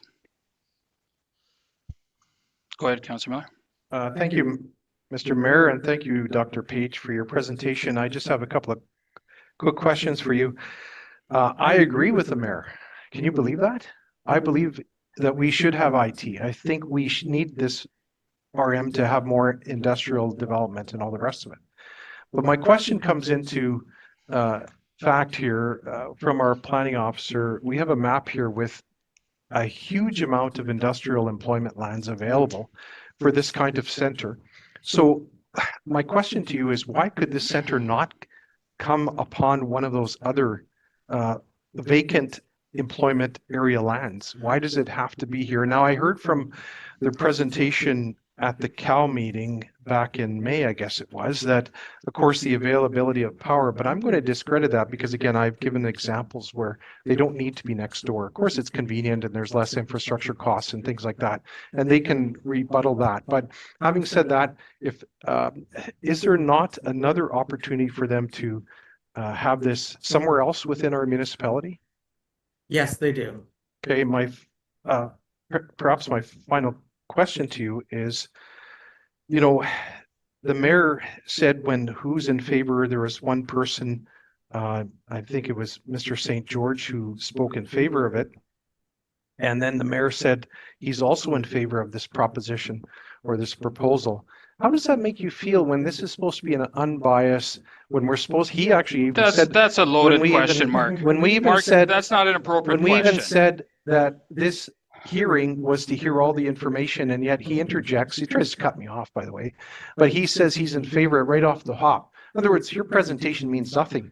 It's a formality. His vote is already on the checkerboard. So doesn't it make you a little bit like, why did you waste all those hours to research this? Yet this member of council has already said audibly, before you even presented about 20 minutes ago, that he's in favor of it. So it makes you feel like, how? So you know, you can't answer that, Mr. Page. It's a loaded question. You're just campaigning is all you're doing here again. You do it all the time. I do have an answer to the question. If you want to answer it, Mr. Page, answer it. So as I probably, by the time I've tried to do all of this and give this to you, I feel sorry for my wife, for example. She had to take me away from my work to take me to Grand Beach this morning because she's known I've been spending hours thinking about this, probably more than every councillor up there, because I care about the future of this municipality and I respect agriculture preserve land, because IT and ag preserve, they can coexist. They don't have to be in conflict, as I said in my report. But yes, I have concerns about process, yes. Thank you, Mr. Page. Thank you very much. Thank you. Now, where were we? Anybody else for in opposition? Mrs. Mustard? I'm still here, Patrick. You haven't. Oh, gotten I'm sorry. back to I'm me. sorry, Mrs. Mustard. Mrs. Inslee was here. Go ahead. Go ahead, Mrs. Inslee. Yeah, thank you. I'm just trying to work my. I've only just downloaded this new workplace Zoom app today, so I'm not sure how to navigate it yet, and I can't see the hand up button. So my name's Karen Inslee and I live in Sunnyside, and I'm in opposition of this, and my angle is slightly different, and I've been making quite a few notes based on what's already been discussed. And for those of you who know me, you'll understand like my presentation this evening, and Mark and a few other people have already mentioned that we've got enough employment land already in Springfield that I think Dr. Page just said that the land some of that land can be used for this data center, so why isn't it? And I just am concerned that, like, if we've got agricultural preserved land and we can just really easily rezone it, then what is the point of even having any land zoned as agricultural preserve? And there's another item on tonight's agenda, I believe, at Symington. So we've got two items tonight where you want to obviously rezone agricultural preserve, but my thoughts on this are coming from an environmental perspective. And so rezoning agricultural preserve to employment actually will undermine the environmental protection. It actually worsens climate change, and it sacrifices the integrity and health of the soil, our ecosystem, and for what? Short economic gain. You want to rezone agricultural preserve to employment zone so a business can be actually run from it. So just to get financial gain, and you have employment designated land already, lots of it in the RM. So why don't we use it? And municipalities have a legal and a moral responsibility to protect the environment on our land. And if you rezone agricultural preserve, once it's gone, it's gone. It's zoned agricultural reserve for a reason. And we should be preserving what we can't, like what we can't replace. And our farmland, it's our climate buffer, it's our food supply, it's our ecological foundation. And my presentation is based around what Mr. Edie said on point 3 in his presentation, saying that total land area of 20 acres are designated for a data center, while the remaining 60 acres are envisioned for complementary uses, potentially other land uses that will utilize the excess, I'll repeat, excess heat generated by the data center. And so when you say complementary businesses, like what are they? What are those plans? We don't even know what the plans are for the data center. So what are the plans for the like complementary ones that are supposed to be helping to correct all this excess heat that's going to be generated? So shouldn't we see those plans before any rezoning is like even considered? And my thought process as well is like, what are you going to be environmentally and energy conscious when you actually build this facility? Mark mentioned geothermal, like what about using SIP panels, ICF blocks? Are you actually going to be using energy efficient like building materials and using geothermal to like mitigate some of the impact that this facility is actually going to like cause? I mean, that's why we used all three of those when we built our house, because we care about the environment in our land and we care about how much, like, how big our footprint is and how much energy we expend. And so heat generated from a data center, and me being a beekeeper, this is my environmental angle. It can actually negatively impact the bees and the pollinators. And we need healthy bees and healthy soil. And a data center, well, excess heat generation can negatively affect our pollinators and affect the soil health. And outdoor heat discharge is a bad option if it's just, if the waste heat from the data center is vented to the air. It can create localized heat islands. And in summer, pollinators, especially bees, are already heat stressed. High temperatures reduce the nectar flow, they dry out the flowers, it dries out the soil. It forces bees to spend and pollinators to spend more time fanning and using their energy and dying sooner to keep their habitat cool, and they're not out foraging. And we need the pollinators to survive. Without them, there'd be no us. So the data centers are often associated with strong security lighting as well, which when combined with excess heat can disorientate pollinators. Again, negative impact to our like environment and our like life itself. So bees are critical to enable carbon sequestration as well. So the heat generated by data centers and the excess heat, which Mr.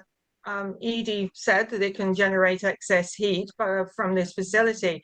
It actually can reduce carbon storage, and it actually speeds up soil microbial activity, which means it increases the breakdown of organic matter. And what does this mean? It means carbon stored in the soil is released faster as CO2, and it lowers like long-term sequestration. So areas near heat venting facilities, the soils can shift from a carbon sink to a carbon source. So pollinators are stressed, plants are stressed, the environment's stressed, the soil is stressed. And unmanaged waste heat from a data center undermines local CO2 sequestration. I hate that word because it's too long. And it stresses, like I say, the pollinators, the soils, the plants, the ecosystem. And then if you care about our land, the climate, the ecosystem, our environment, you will deny this rezoning, as we simply can't lose any agricultural preserved land. And why we should be using what's already available to us, and like from an ethical and sustainable like perspective. And I just want to reiterate that like if you keep rezoning agricultural preserved land, we're just going to keep losing and losing and losing valuable land that is necessary to keep our environment healthy. So I just wanted to get my point across that this is not just about like spoiling the look of the environment, it's actually protecting the environment. So that's my finish to my conversation. So don't know if anybody's got any questions then. Councillor Miller. Thank you, Mayor, and thank you, Ms. Inslee, for your presentation as well. I'm glad you shared with us your macro view of the environment. As you know, I'm an environmental specialist, and I've seen the degradation of lands in Africa, in Southeast Asia, in South America, and it's happening here. As you know, you have a background in the UK. I was in Ireland not too long ago. There's very few forests or national parks because everything was exploited. The people of the day felt that they better take advantage of the natural resources and exploit them. So for you, I'd love to hear that if we continue to take away agriculture preserved land, it might be 50 years, it might be 200 years, but those coming after us, I wish we would take examples. I would take notions from the First Nations communities who say you look 7 generations forward. We're looking 4 years forward, maybe not even that long. So my question to you is there not ample, again, employment lands where something like this could be built within our municipality? I'm not against the proposal, but I'm against I mean, Dr. Page and yourself have just like you held up a sheet saying that there's ample employment land. I've not seen the map, and there's ample employment land. And like, if you're going to use alternative spaces, alternative land, as I mentioned, like I'd like to see those buildings constructed with like energy efficient building materials and utilizing geothermal, something that protects obviously, you know, our pollinators, protects the land. And we have to think about water like usage, like what contaminants. I don't know enough about the data center, and like I said at the beginning, my angle was like drawing on point 3 and Mr. Edie's presentation about the excess heat that's generated. So I just think that, like, yes, there is land out there that can be utilized instead of the rezoning yet another agricultural preserve piece of property, and doing it ethically, sustainably, and energy efficiently. We want to reduce our footprint, not make it bigger.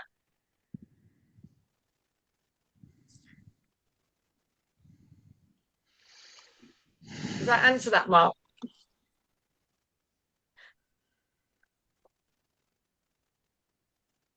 She asked you a question. Well, I would totally agree. We need to protect, sustain our environment at all levels, and this is just one more example of that. and to enhance it with obviously fighting the climate change issue and other environmental challenges that we have are so very important. But I think it could potentially be done on existing agricultural or employment lands going forward. I don't know that that should really take another piece of agriculture preserve land out of circulation. And it kind of defeats the object of having agricultural preserved land if we're just going to keep rezoning it and making it into something else when there's already employment land out there. Thank you, Mrs. Inslee. And again, the question is, we're here to decide whether we're going to amend the development plan to allow the redesignation from agricultural preserve to employment area. That's all we're doing today. The very minute questions there are going to be answered depending on how this vote goes. I had to say that. Who was next? Mr. Marsh, you had something to say? I was going to answer her question. Okay, if you can. Still open.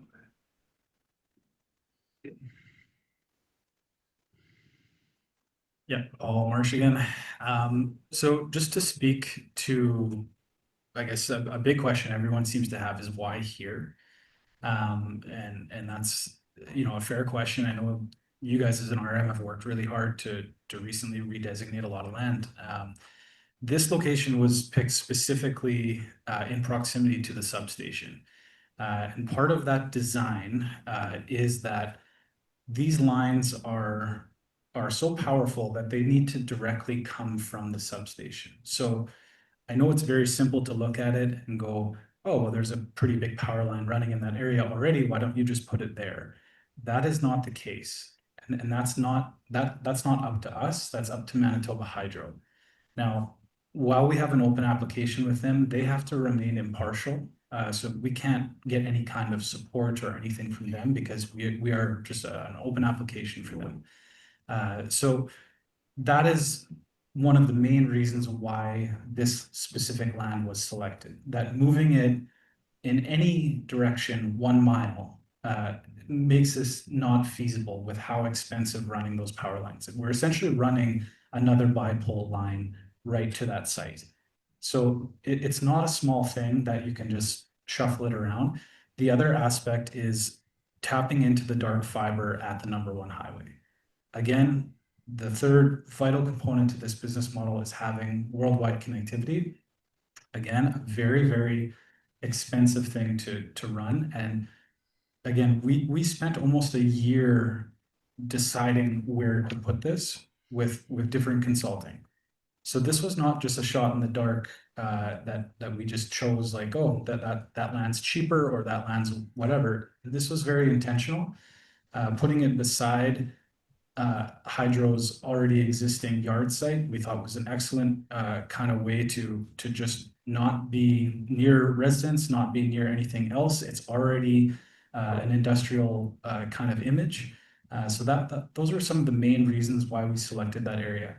I would also challenge both Mark and Dr. Page. You're speaking to these high voltage electricity, although you are experts, right? So you've said you've essentially negated the argument because you visited a couple plants in different provinces or countries without stating what those plants were, right? Like if you had stated how many megawatts of power they have, that would be a lot more, you'd have a lot more credential behind to say, well, that was a 100 megawatt site and I didn't see the infrastructure you guys are asking for. But so I can appreciate your experience that you've had there, but to say that this argument is totally negated by that one experience, I don't think is fair.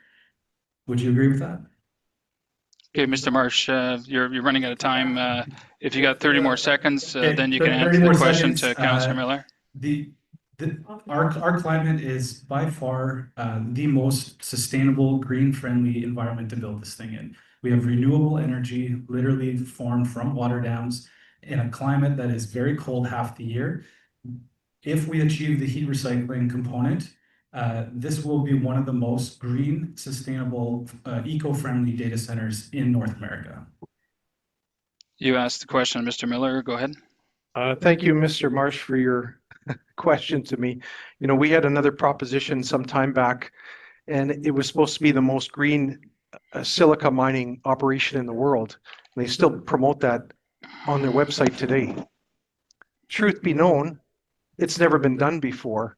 And so there was uncertainties, and the government of Manitoba, thank goodness, backed us and said, no, we can't take the risk for Manitobans. So you're asking me something, I'm going to ask you back. Two things. One, where is it, like you say, Manitoba Hydro can't give you any assurances that this plant can only go there, nowhere else? And where are other data centers across the world? Are they always in that close proximity? You haven't given me that information. And second, and finally, do you have any, and this is a fair question, do you have any financial interest if this project goes, or if this amendment goes forward? Are you a real, I don't know who you are. Are you a realtor? Are you a consultant? Is there any financial benefit to you personally if this moves forward? So yeah, as stated at my previous comment, I am part owner of the company that has the offer with Wayne. Who else is the company? Okay, that's enough. That's been answered several times. Again, you can go back in the meetings and listen for yourself. We don't need to repeat all night. So I've answered that to yourself as well. Okay. It's never happened. Okay, that's okay. Thank you, Mr. Marsh. I think you answered that. And then, so your other questions. If you can show us any other examples for the proximity. The proximity of a data center has to be exactly in this. Yeah, for sure. So Yeah, Manitoba Hydro's giving you a letter saying that this can't go anywhere else in Manitoba? No, that's not what I said earlier either. I said things can be moved, but it makes them unfeasible. Anything can be done at a cost. Right? Further that the data center industry all over North America, it's very easily findable. They're powered by several different energy components. The ones that are electricity powered certainly are within proximity of that substation. That substation has to transform down that power to a usable degree. Now, in the States, it's a little bit different because they are private energy. They have generation companies all over the States, and they don't have one central substation like we have here in Manitoba. It's different infrastructure. They have gas in the States. So there are data centers in the States that are being run completely off natural gas, completely off coal power. And one day it might be nuclear, who knows? But your proximity question, yes, I stand by that is a thing of the industry. Yep. Thank you, Mr. Marsh. I have one question. Councillor Kaczynski? Mr. Marsh, maybe you can answer. Are you the company that apply for that routing your company in Niverville? Because there was a company in Niverville that wanted to build a data center there, and for some reason it wasn't feasible for them because the cost would be too expensive to bring the hydro to Niverville. So that's not you. Okay, thank you. Thank you. Mrs. Mustard? If we can keep it to 10 minutes there, sorry, Rachel, but we got a large agenda ahead of us. Georgina. Or Georgina, I'm sorry. Don't age me. You said that pretty loud. Georgina Mustard, Anola, thank you for the opportunity to submit my concerns regarding the Edie rezoning application. I will refer you to the Springfield's development plan, our bylaw that outlines land use planning in Springfield. Rural Municipality of Springfield Development Plan, bylaw number 1809. In the introduction, 1.1, purpose of the development plan. The development plan is a long-range plan that helps direct development and manages change in our municipality. Development plan also sets out objectives and policies that direct development and provide standards. The decisions of council related to land use and development will be based on the goals, objectives, and policies of the development plan through maps and statements of objectives, direct sustainable land use and development in the municipality. 2.2, development plan vision is to protect the robust and diverse agriculture industry. 3.1, general objectives. 3.1.4, to ensure development occurs in a manner that is harmonious with surrounding land uses. 3.1.6, to support and enhance the agriculture economy in the RM of Springfield. 3.2, general policies. 3.2.2, no subdivision of land shall be allowed unless it conforms to the general intent and provisions of the development plan. 3.2.3, industrial area subdivisions as determined by the municipality shall only be considered in areas that are designated for in the Springfield land use maps numbered 1, 2, and 3.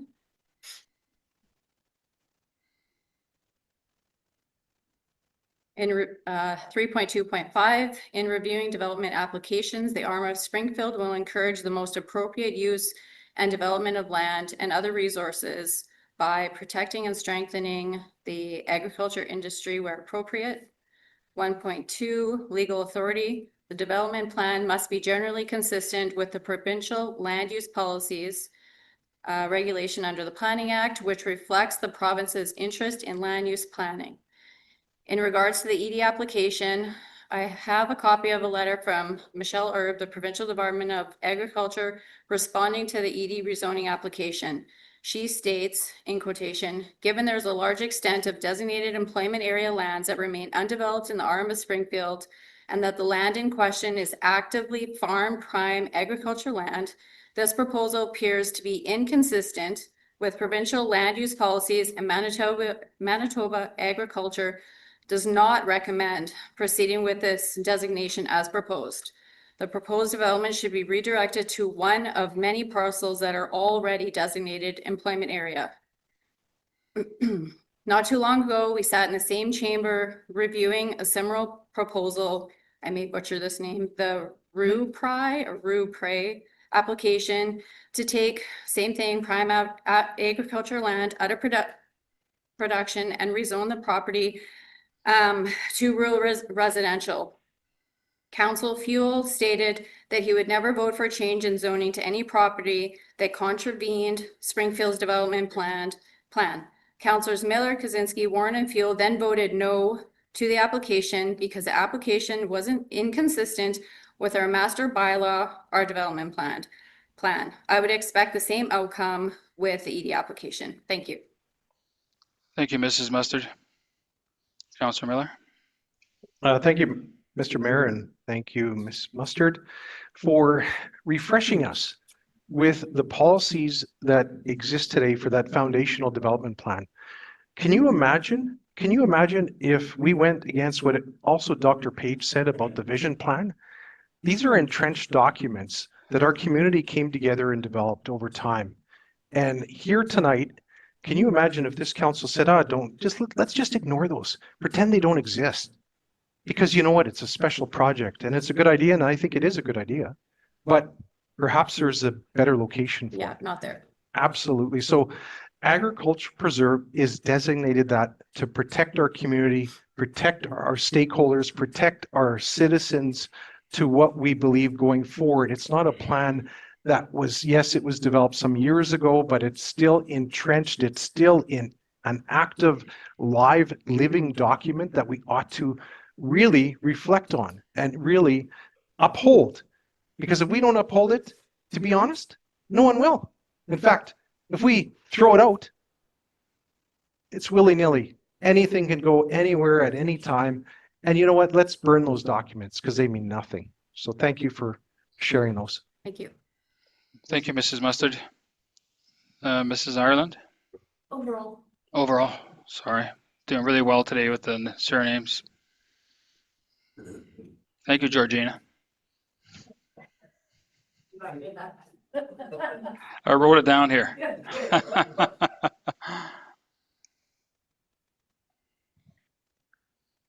Good evening, Councillors and Mayor. My name is Jill Overall. I am a resident of Springfield. I am speaking against this rezoning application to amend the development plan to redesignate land from agricultural preserve to employment. My objection is based is on the basis that if the municipality has followed public hearing protocol in this application, then the process is inadequate.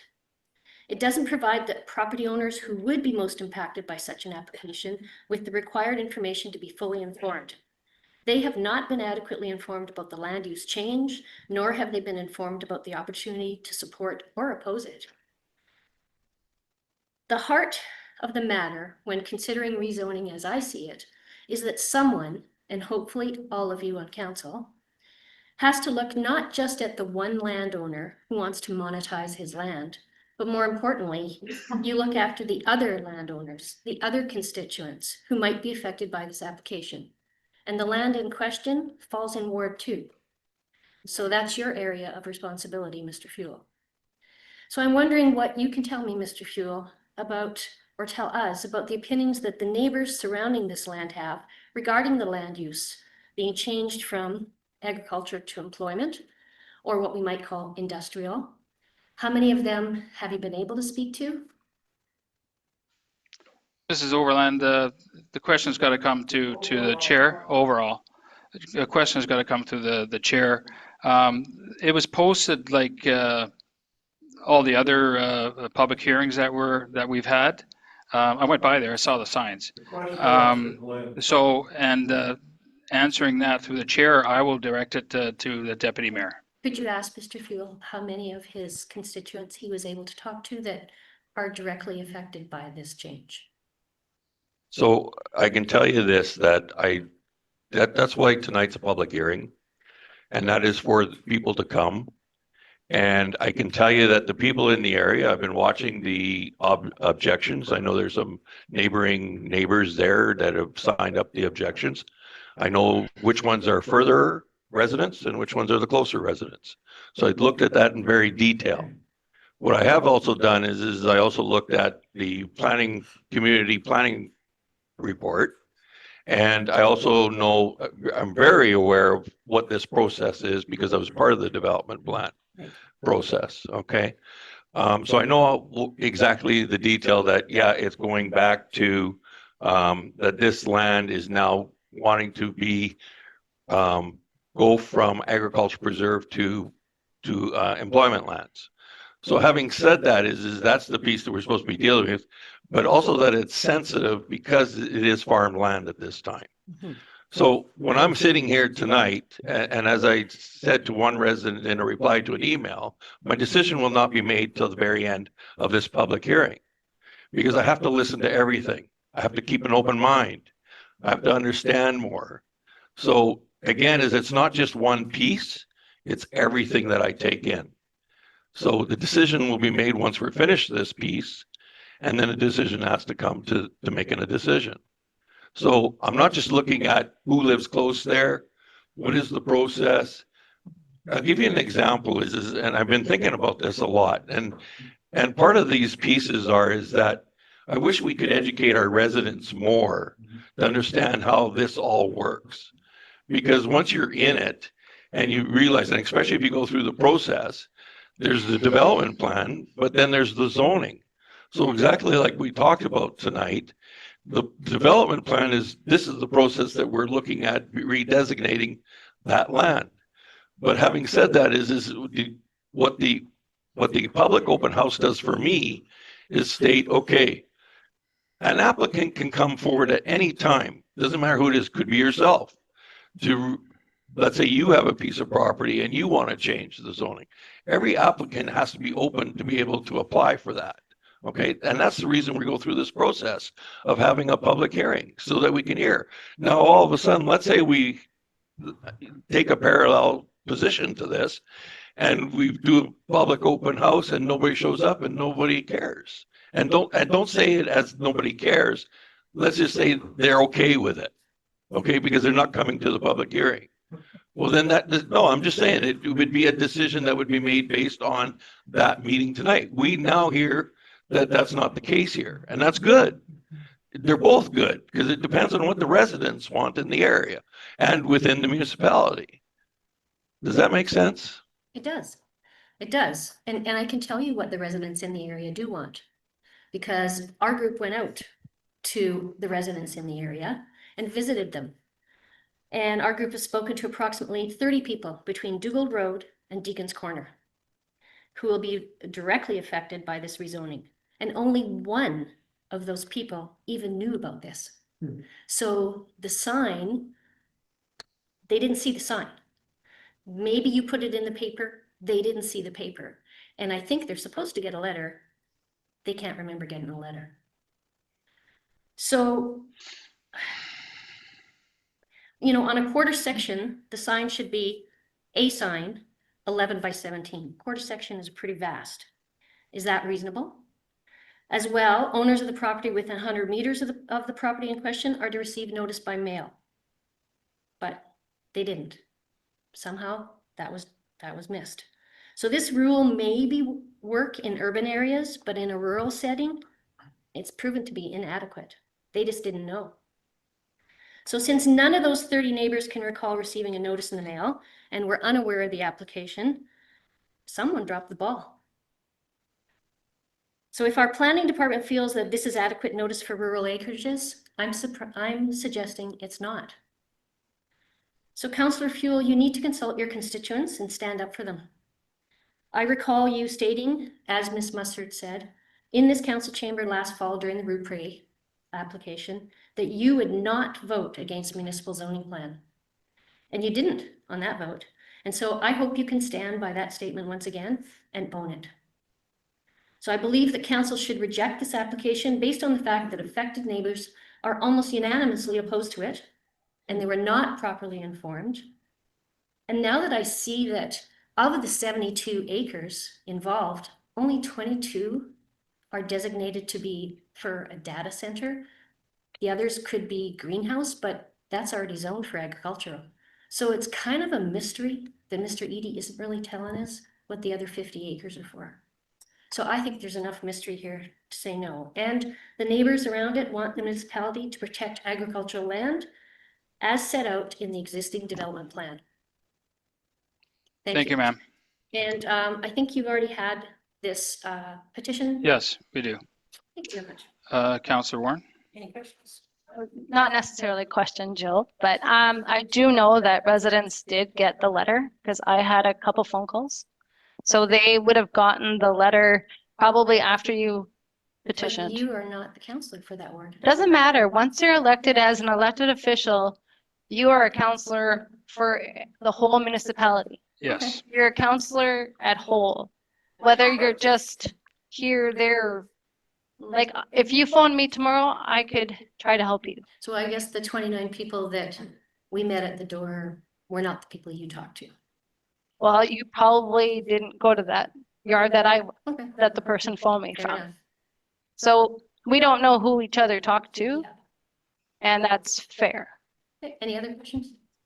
But I'm just gonna say that they did get the letter. Whether they checked their mailbox, I don't know, but I do know that the one resident got the letter on the Friday.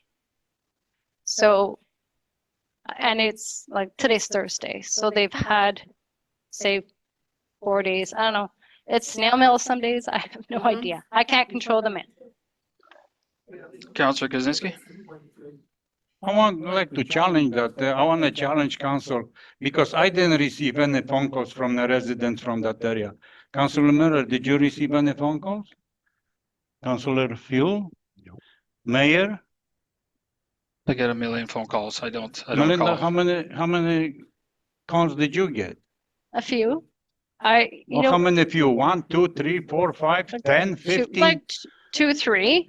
Okay, so why you be so lucky you get phone calls, nobody else get the phone calls? Because I've been in this municipality for 48 years and people know my family and they know Mr. Edie, and actually Mr. Edie rents farmland by me. I know all the land that Mr. Edie owns. Well, most of it, sorry. I don't know all of it. I know he rents a lot from Hydro. My family was a farmer for years. Mr. Edie's a farmer. James's are farmers. Anderson's are farmers. There's lots of farmers in this municipality. And there's lots of neighbors that know one another. So to say that, you know, Jill and I could be neighbors. you know, you live in Oakbank, I live in Dougal, but I can still call Jill my neighbor. But even though you say that, I think it's pretty obvious that I mean, our mail has to go through Dougal, then it gets distributed. It's not delivered on a timely basis. So whatever process we have in place doesn't seem to be working in a rural setting. That's what I'm saying. And so I think you haven't given those neighbors the chance to oppose. You haven't given them the chance to come here. I mean, what's 4 days? 4 days notice. You know, you Well, can't really I think reschedule. I think we got her answer, ma'am. She did. Councillor Warren did receive phone calls. You told them about this hearing today as well, I assume, going to all those doors. So it is what it is. All right. So we got one more person, Mr. Kuffner. No, there's a few. Yeah. God. I'm gonna lose it.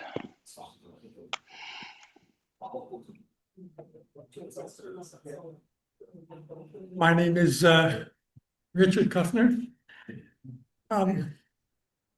What I want to say about this whole commercial land and agricultural land.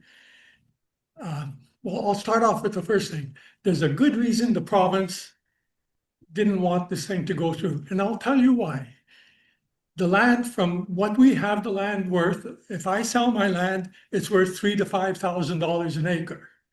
If now it's registered as commercial, it's $50,000 to $75,000 an acre. So why would I not push to have my land registered commercial? And I think that's all that's going on here. All of this is it's just money, money, money, money. It has nothing to do with the growth of the municipality or anything else. It has only to do with money. And if I was a greedy person, I would be standing here asking for my land to be registered commercial. Because I could, how many multi-millions of dollars I'd have here, and you could buy lots of votes for that, I'll tell you. So anyway, that's my comment here. It's all about money. It has nothing to do with commercial land. It has nothing to do with municipal growth. It has to do with money. Thank you.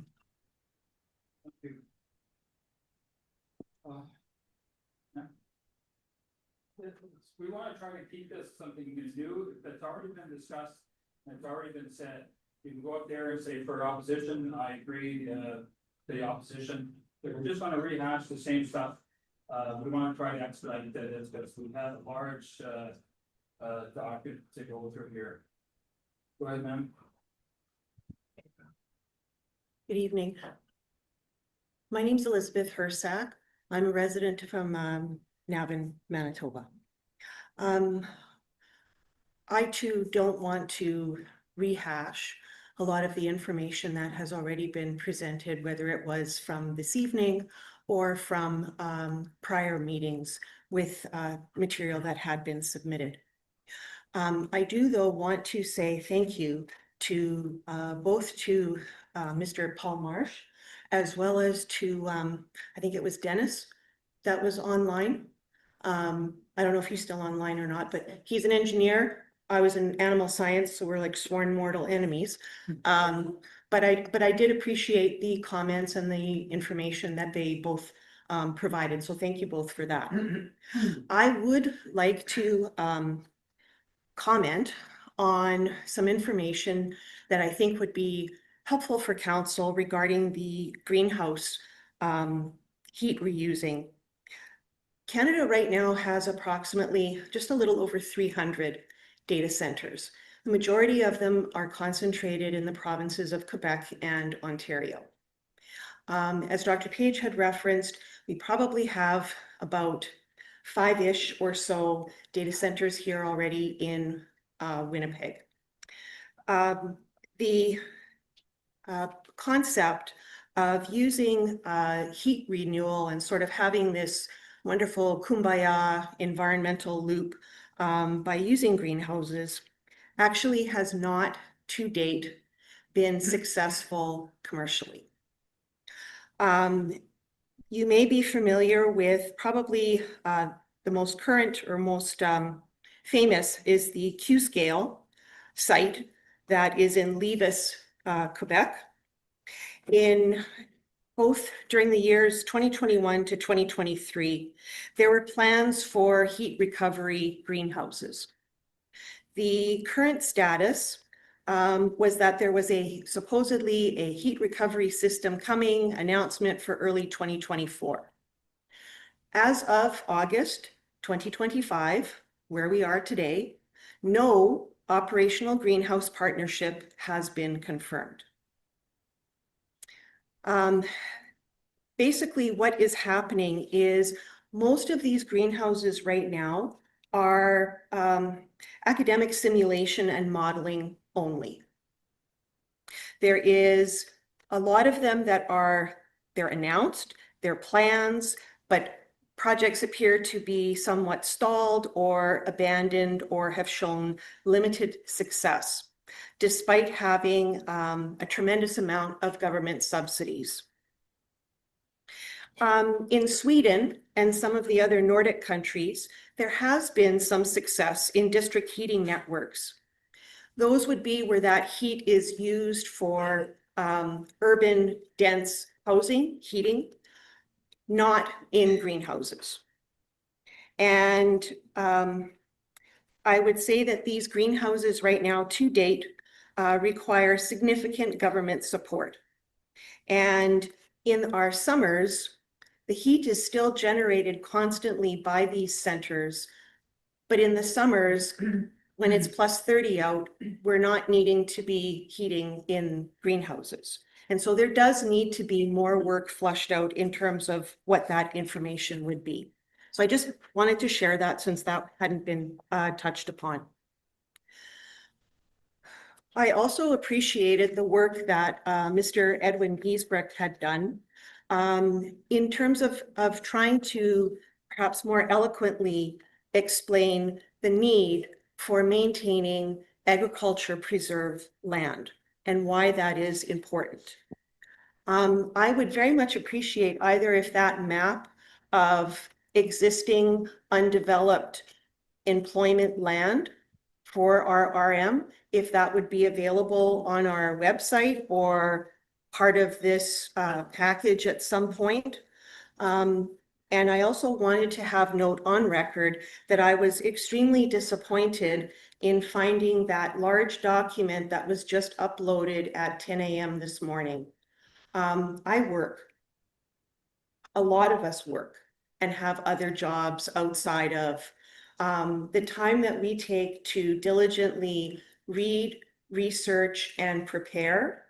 Perhaps this should have been tabled to allow for, again, not rushed through, but allow everyone to be able to read and appreciate the information that may be newly available in, you're posting it on the website. I shouldn't have to find out about it 10 minutes before the meeting. So I certainly hope that that's noted on record. Extremely disappointed. As mentioned before, the 12-month rule, once a motion, an application has been defeated, there should be at least 12 months prior to it being reapplied or represented.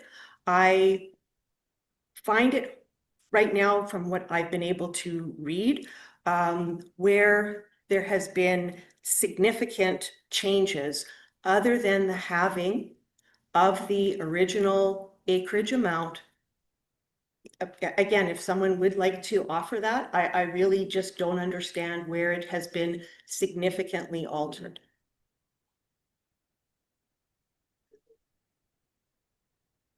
I feel that right now, advancing a bylaw that compromises the very essence of ag preserve,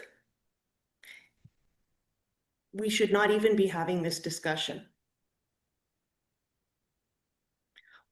If land has been designated to be preserved, then it should be preserved for future generations.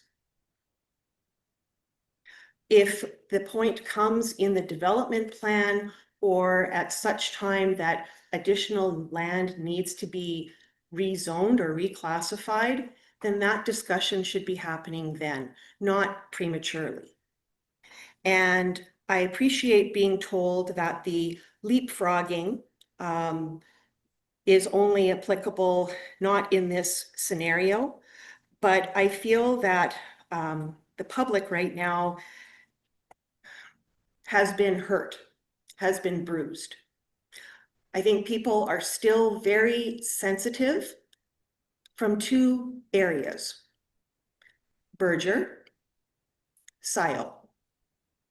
Please don't let this be the third one. Thank you. All right, I think that does it for. It's not long. I have re-edited what I gave her every 2 minutes since I got here. Sue Zemsky, 15 Leyden Crescent, Cooks Creek.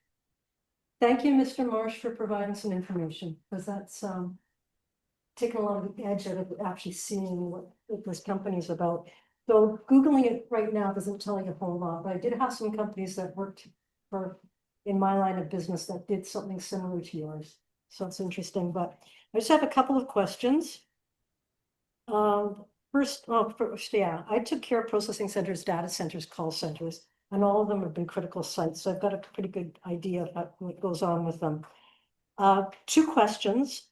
First one is, can you give me an idea of full-time equivalent of people that would be working in your center, in your big dream of how it's going to be? Yes. I can give rough estimates based on industry standard. If you know, a very simple way to research it is they state about around 20 people per 12 megawatts of power. So if you take that direct translation for us, you'd be in the neighborhood of around 150 to 200, and that's mainly skilled technicians. Right. Okay. Yeah. Again, could change like No, crazy, but that's a lot better answer than usually comes out of a data center or that's again, if you do a very simple search on what's the industry standard, that's what you'll find. So 20 people per 12 group. Okay. Now getting back to my conversation with council, we understand that you need around 20 acres of land to put this facility on. That's a lot of acres, but if that's what it needs. So why are we considering doing 75.2 acres? I don't like the idea that we're taking any kind of acreage out of prime agriculture and putting it into employment. Because now you'd have like 20 acres that is definitely going to do employment and another 55 acres that's God knows what. And like has been said before, the moment agricultural land gets converted into employment or industrial, the price goes up 10 times, and that's quite serious. It's now at least $55,000 an acre. So it would be really nice to be able to, if we have to go with this, let the 20 acres be call center or the core digital center, and let the remaining stay as agricultural. That's it. Thanks. Thank you, Matt. Mr. Bacon's there.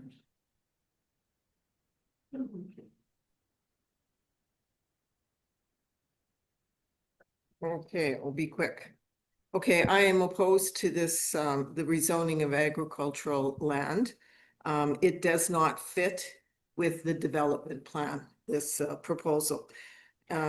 Some of the reasons that is very perplexing is there is no letter of intent from Core Digital that has been presented as of yet. There's no letter from Hydro. There's no assessment regarding water. There's no definition for employment, which is beyond me. No need for rezoning because there is available land already zoned, and also the Manitoba Michelle Herb also states this. Second, and FYI, which it's already been stated, we don't need to rezone for ag, for greenhouses, because it's already under agricultural. And so it does not fit. But what will happen is if it gets rezoned, is that Mr. Edie's land will go from 5,000 an acre to 50,000 an acre. And from what Mr. Marsh has told us, his center can go other places. It's not as feasible. It's more costly. It's money out of their pocket because they'd have to run fiber optics a little bit further. They'd have to maybe put a few more $1,000s into hydro coming. So I am definitely opposed to this. It does not fit with our development plan, and we do not need to rezone any more prime agricultural land. Thank you. Thank you.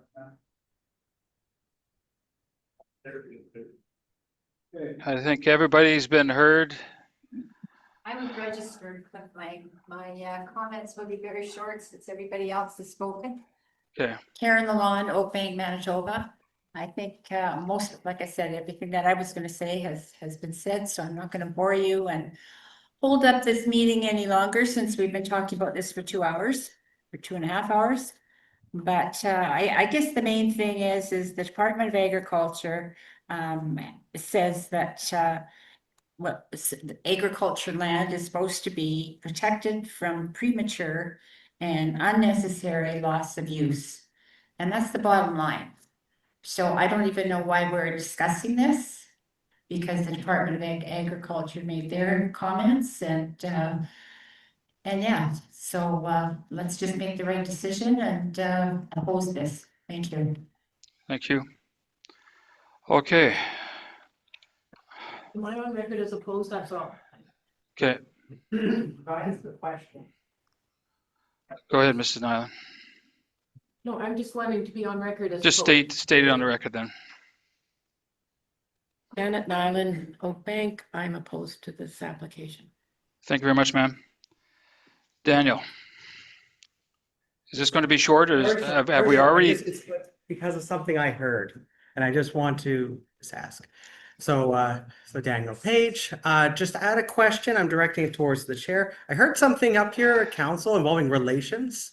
I would like the chair to ask for any clarification in case there's any issues of conflict of interest. I'm just saying this as somebody who has to take that kind of stuff seriously myself. I'm just asking you to ask to clarify that, just because that conflict of interest matters. I've already answered that, Mr. Page. What was the, well, you were here. You don't seem to remember that part, but you remember everything else. I already answered it. There's no conflict of interest. Can you explain? No, I already explained. Explain, please, from the chair. No, I've already explained it. I don't know. I heard something that in my committee I'm in, you'd be careful about that. I've already answered it, Mr. Thank Page. you. Any questions from council? No. Oh yeah, Mr. Edie, there's your chance if you want to respond to anything, Mr. Marsh, and then we can go to council if necessary. I think so. All right, Mr. Edie. Yeah. Okay.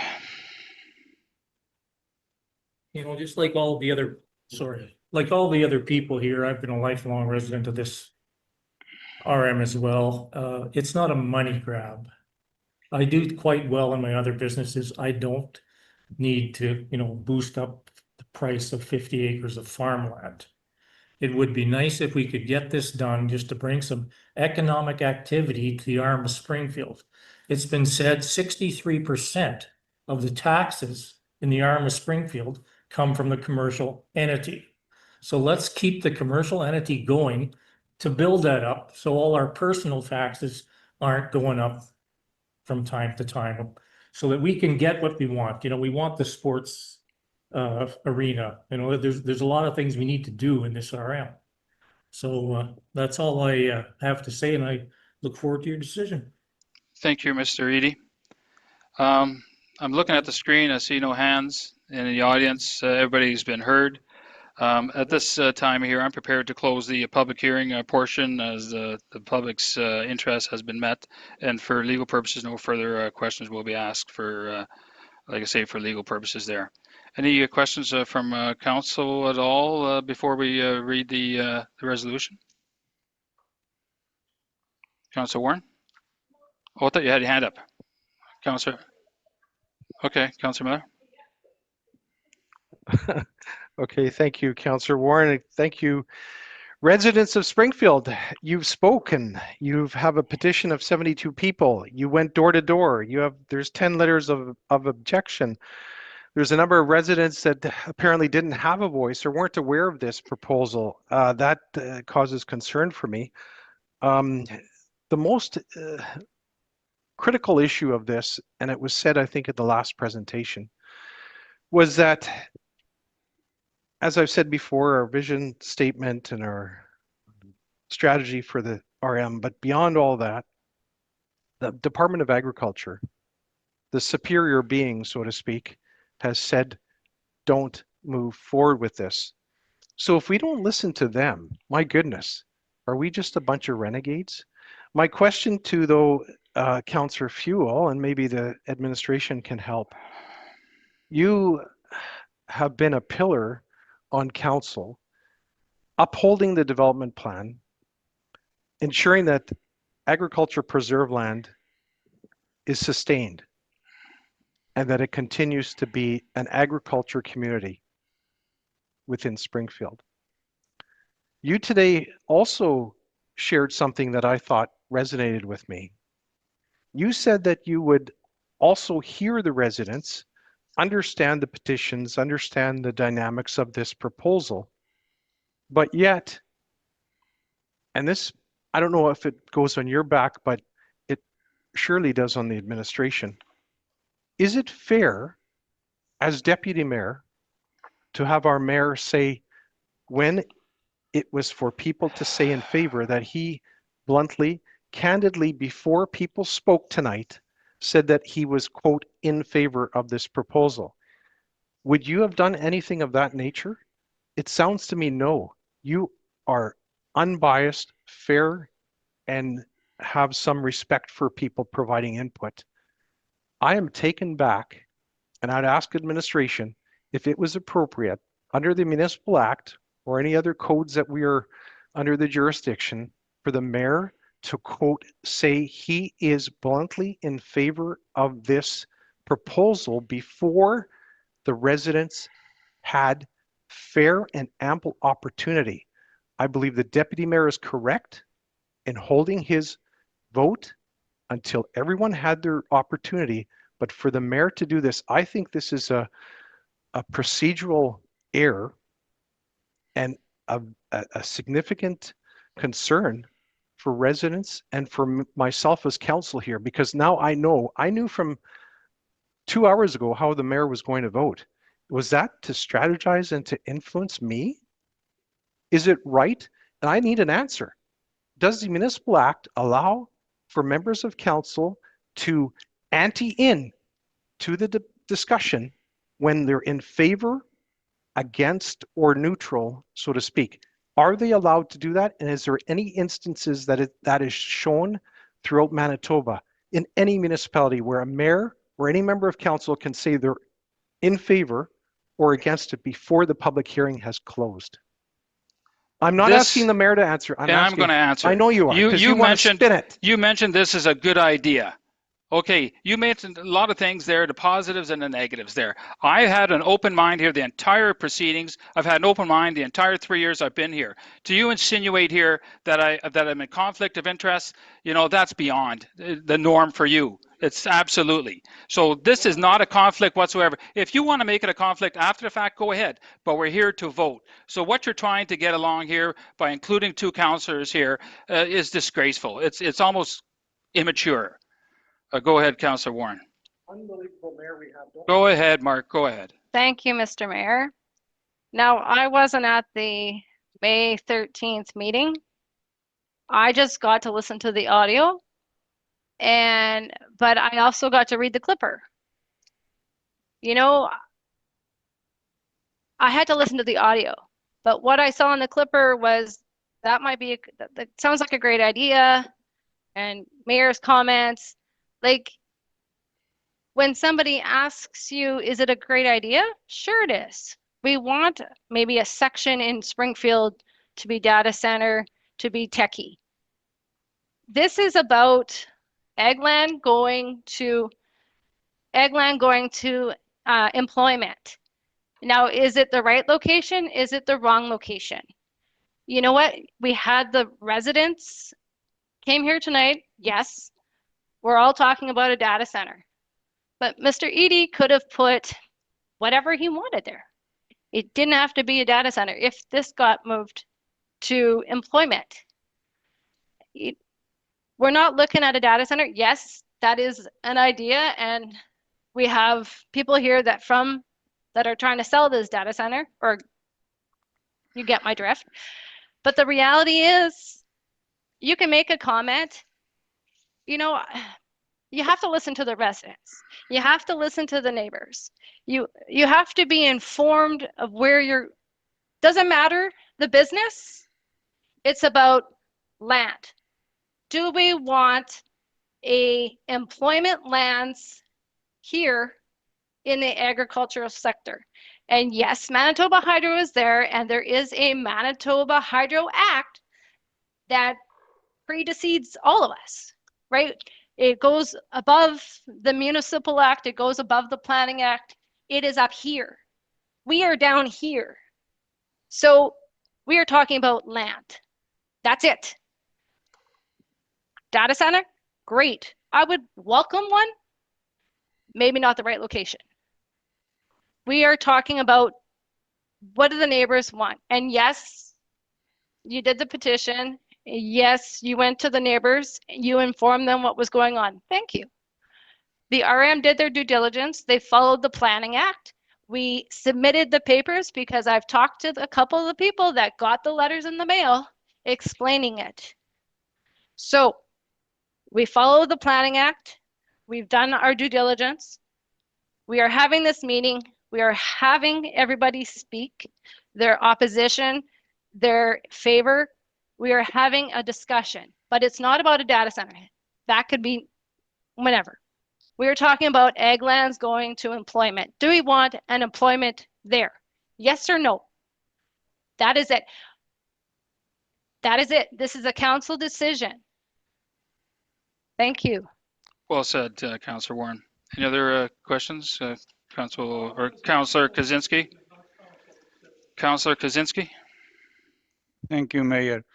I'm baffled. I'm baffled that how does department from our province, they didn't know, excuse me, they didn't know even what's going to happen in that land, and they're not having any concern about it. How is this even possible? How they can make decisions and send a letter to us, they don't know even what's going to happen to it. So remove the preserve agricultural land just because municipality wanted that way. And I'm baffled with the council. How you could even vote in the first reading, you even didn't know what was going to happen. How is this possible that our council can vote? We don't have answers today even, after hearing and everything. Well, don't talk about that because what's going to be there, because we're just talking about rezoning of the land. So how we can even vote as a council, how we represent our residents, that we don't have knowledge about it, what's going to happen, yet we're making the decision on it. That should never happen. It should be, all the documents should be in front of us, so we made reasonable decision on behalf of our residents in this municipality.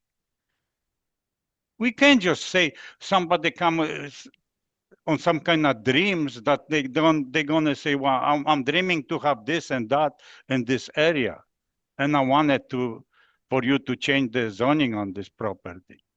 It's impossible.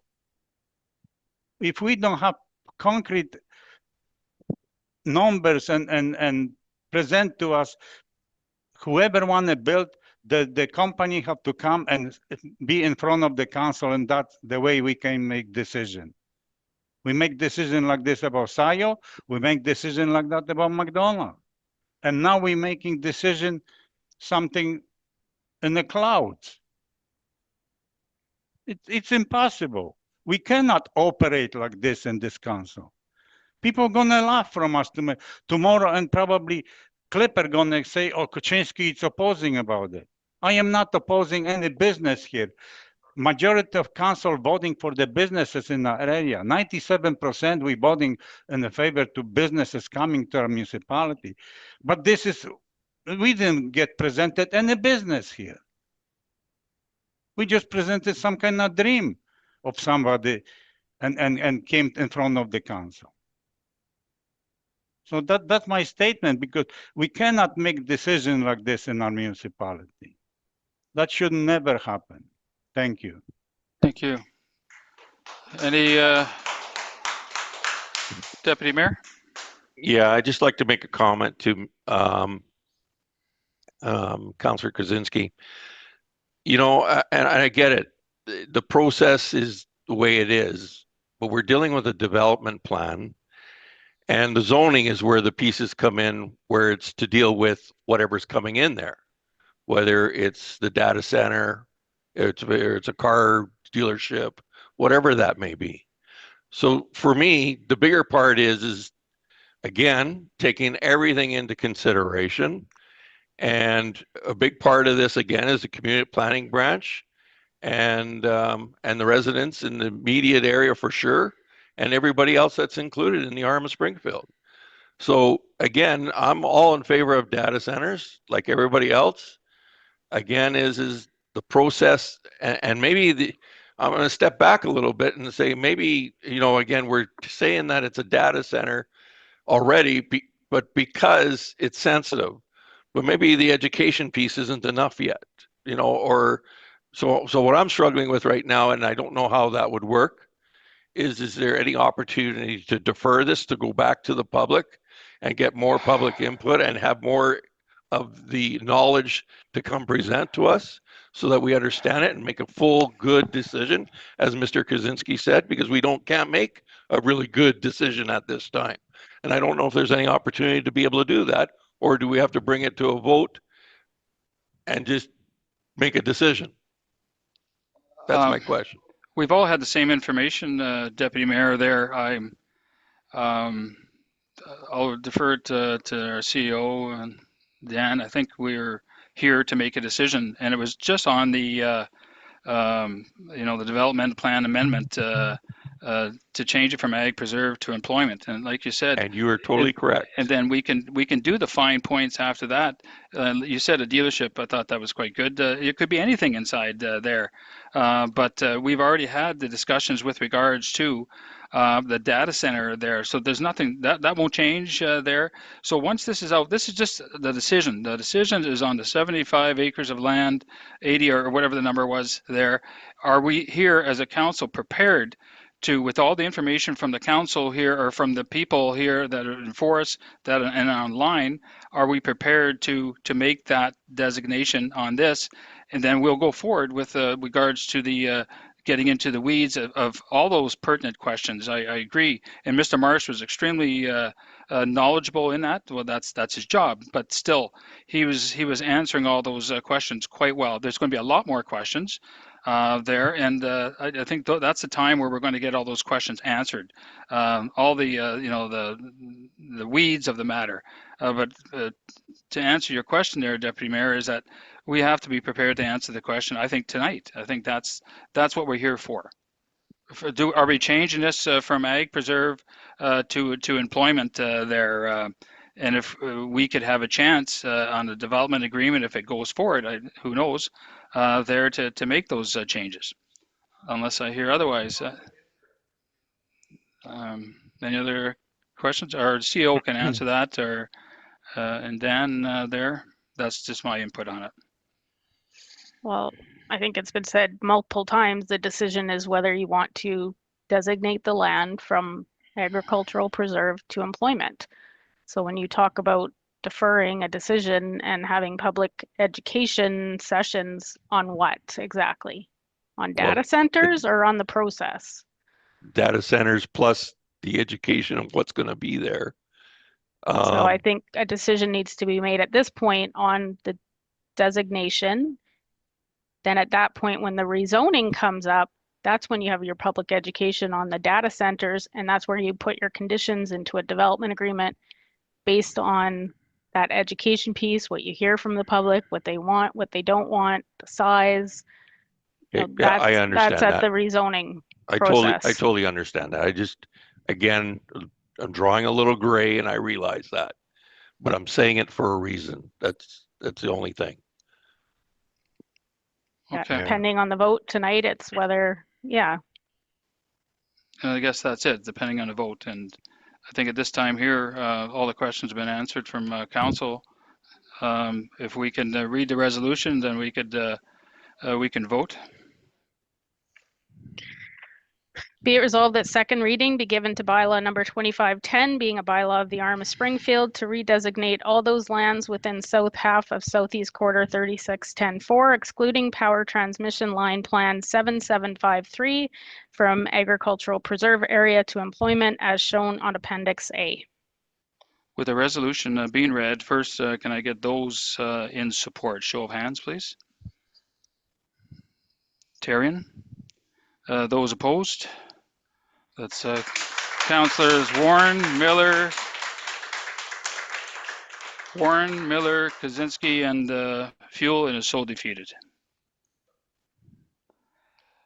Okay, we are almost at 9 o'clock and we still got lots to do there, but maybe we can take a 1 minute break for council, and then we can proceed.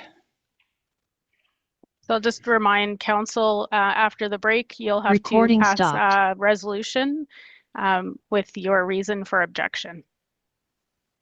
So we'll start drafting something. It's easy.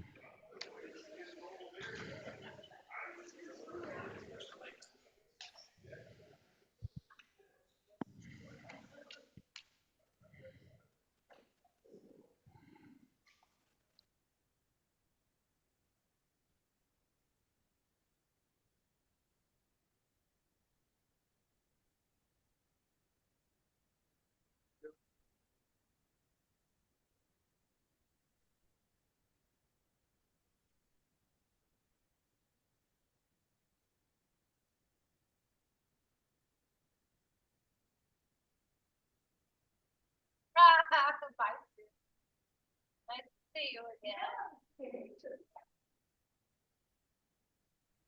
You out of water? No. No?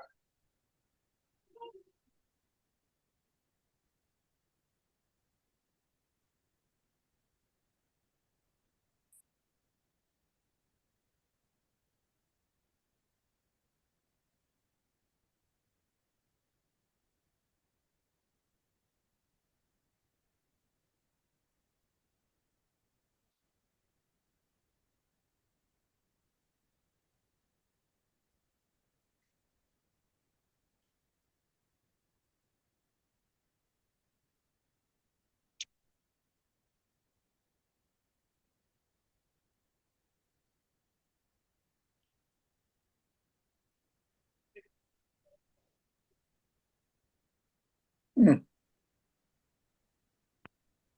there a back button anywhere?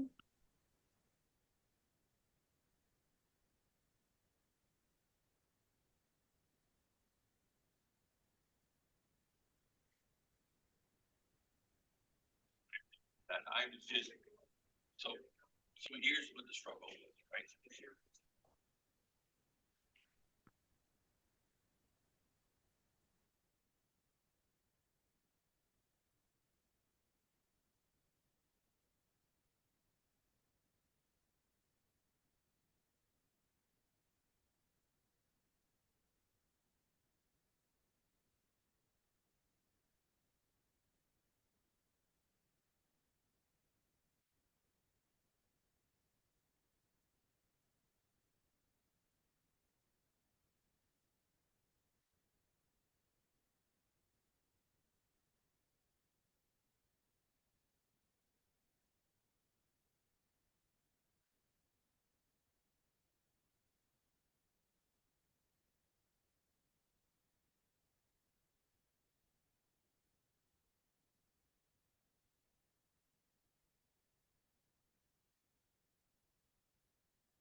Flash zone outside at the moment.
You want me to go? Okay.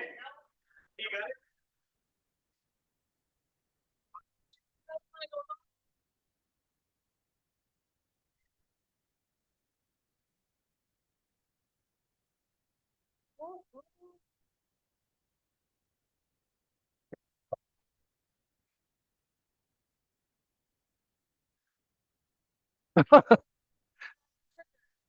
Oh.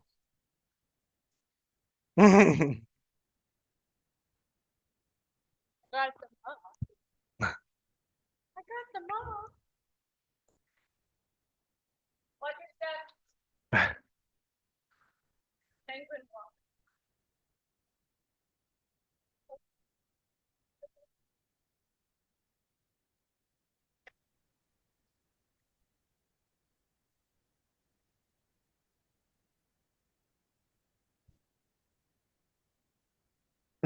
Oh no. Is everybody online? Recording in progress.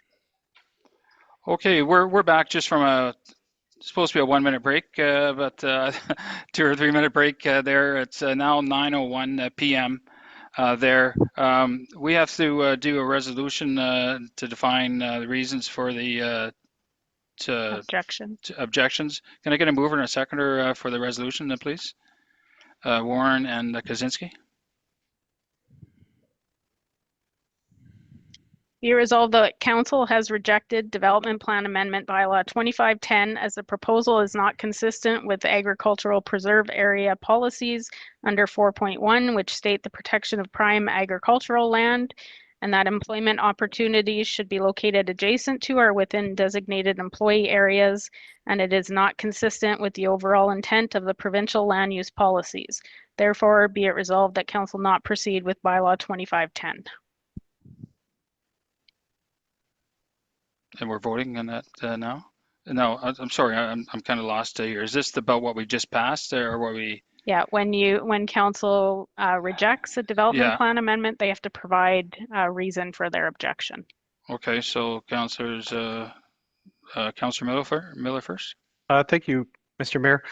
I think I'm okay with the resolution, but do you need to add more justification in terms of opposition from the community as well as, well, yeah, well, mostly the opposition from the community that was heard tonight in the public hearing?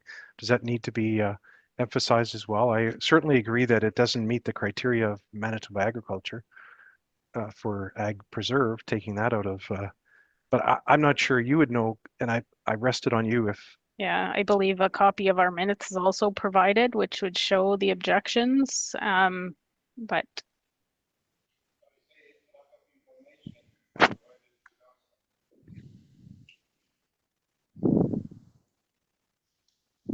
Well, I'm not sure if that is the case. Well, I guess if council wants to amend the resolution. I don't know why we would add that, Andy. I think we had lots of information there, but that's if whatever wording we can use for that, I don't know.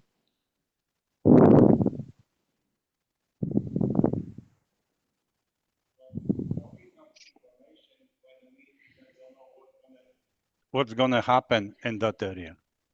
Well, it's So not, we're gonna change to employment and we don't know what's gonna be there. Yes.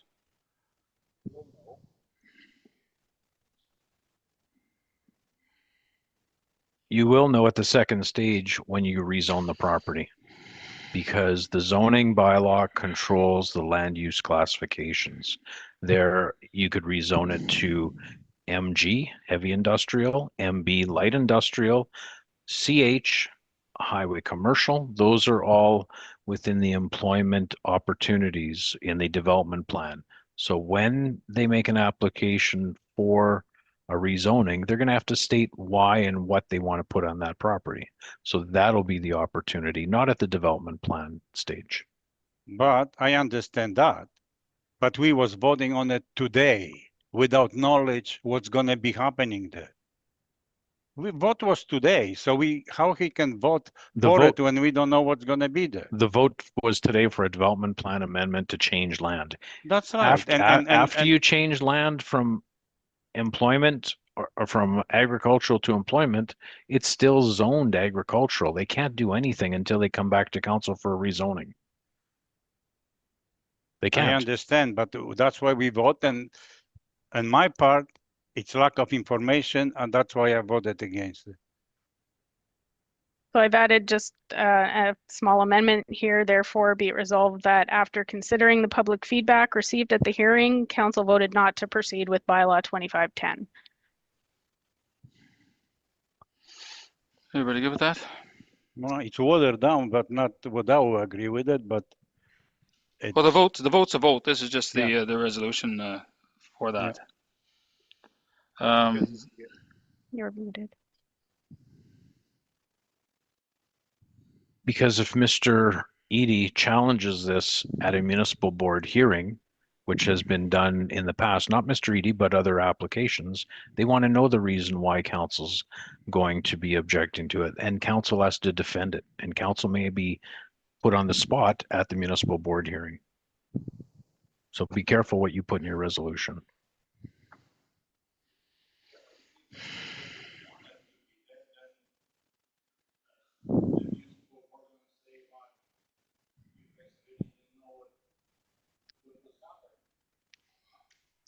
Well, we have to know what's happening. That's our job. I think you need to be clear. The process is the designation changes. It was not approved. If it had, it would have gone to a rezoning, and that's when the type of business comes into play. Municipal board is not going to care what type of business comes into play at the redesignation stage. That's premature.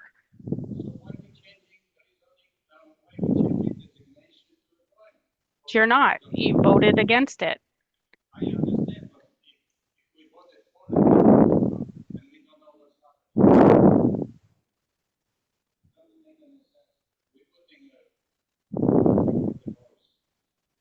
It's turned down, so you're just passing a resolution explaining why you turned it down. All right, then, yeah, if you can, do you have to read it again, or is everybody good with what we just read? Those in support of that resolution, show of hands, please. Well, okay. Why don't we read it again, just to be sure? Just the modification. Therefore, be it resolved that after considering the public feedback received at the hearing, council voted not to proceed with bylaw 2510. Yeah. Well, the public feedback included both information, opposition, and in support. Okay, with that resolution being read, can I get a show of hands, those in support? That'll be Councilors Warren, Miller, Kaczynski, and Fuel. Those opposed? Tarian, so passed. All right, let's get on with this.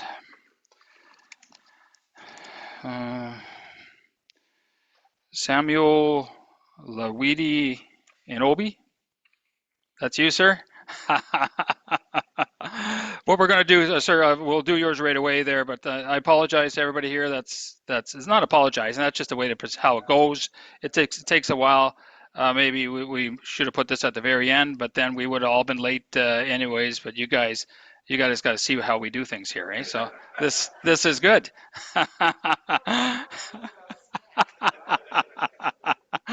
Okay, then I'm sorry. Let's go to Samuel's one there, 5.2, and that's conditional use 2532 at 2112 Springfield Road under Samgoddy.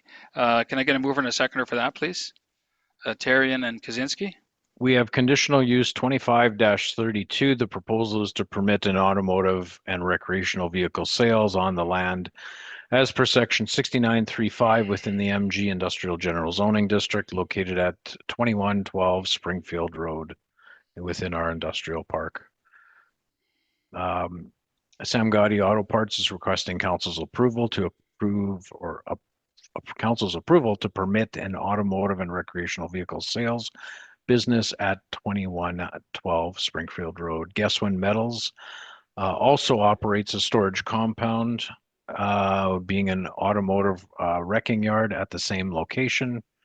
The applicant's letter of intent indicates he will be the only employee. Relating to the sales business, vehicles will be purchased from MPI, then sent out for repair through an authorized MPI repair garage for safeties and body integrity.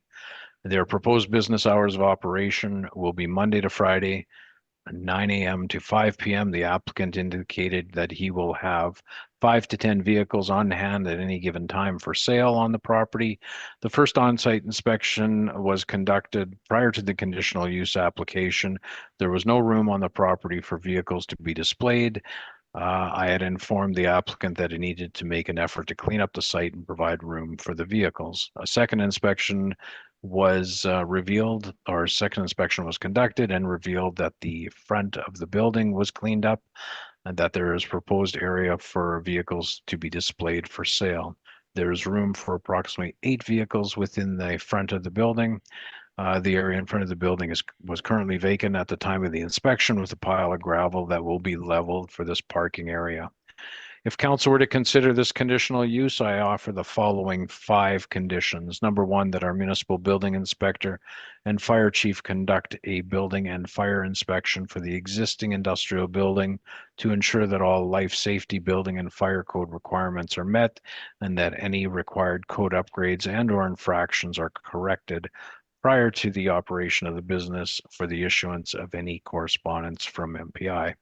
Number 2, that a development permit be obtained for any signage related to the business. Number 3, this order shall expire and become null and void on the date the business ceases to be in operation. Number 4, this order shall not be transferable to any other owner and/or lessee. And number 5, to permit a maximum of 8 vehicles for sale to be allowed to be parked on site. Thank you, Mayor Tarian. Thank you. Mr. Lee and Obi, Samuel, is there anything more you want to add to what he said there, sir? Okay. You want to say anything more, talk about anything more he wants? That's good. All right. Thank you, sir. It's a public inquiry, so I'm going to open it up to inquiries in the audience or online, and I see none. Then I'll open it up to those in favor and/or those in opposition online.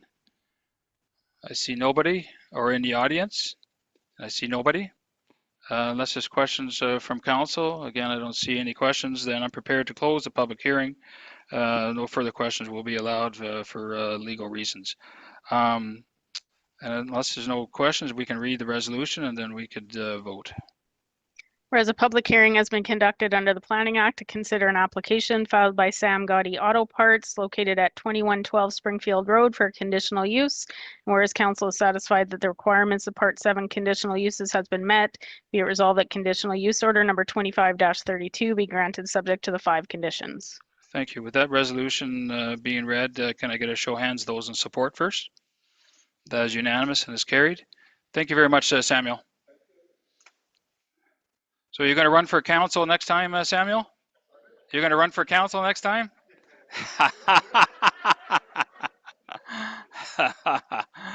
So we haven't got 5.3. That's been withdrawn. So we're going to go to 5.4. That's conditional use 2535 Centreline Road, Springfield Pathfinders. Can I get a mover and a seconder for that, please? Miller and Fuel.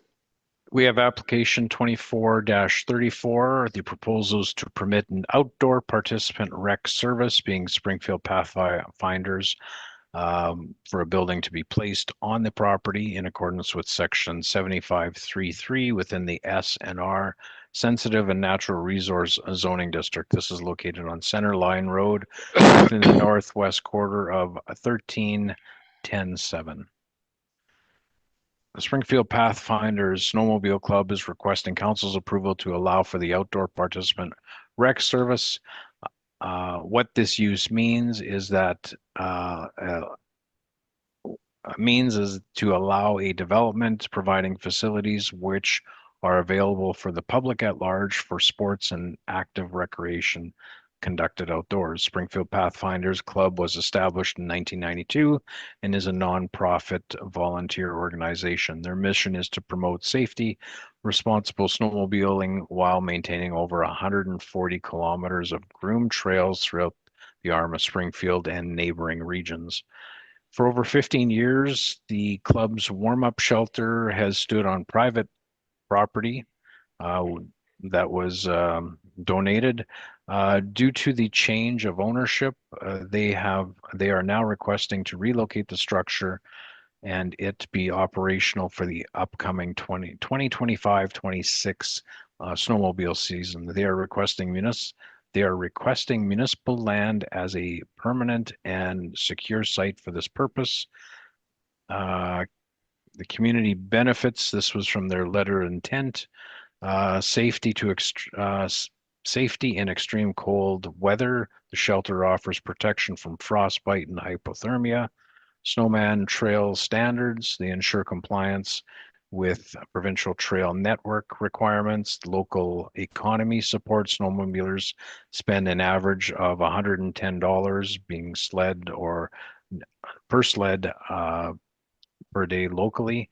And public safety, they have GPS marked and accessible by STARS ambulance. The intent of the Snowmobile Club is to enter into a lease agreement with the municipality and to place and operate a small warm-up shelter structure on the municipal property to be used by the general public. The proposed location was carefully selected to minimize environmental impacts and therefore is situated in a naturally cleared area that requires minimal disruption of the land, as there is no alteration of landscaping while ensuring it being a functional and accessible shelter. If council were to consider this conditional use, I offer the following two conditions. Number one, that the Springfield Pathfinders Snowmobile Club shall enter into a lease agreement with the municipality. And number two, that the Springfield Pathfinders Snowmobile Club shall obtain the required municipal and provincial permits. Thank you. Thank you. I'll hold it out to the applicants of Springfield Pathfinders, Perry and Tom, was it? Tom, is there anything you guys want to add that Dan may have left out? You'll have to go up to the, even for a small matter.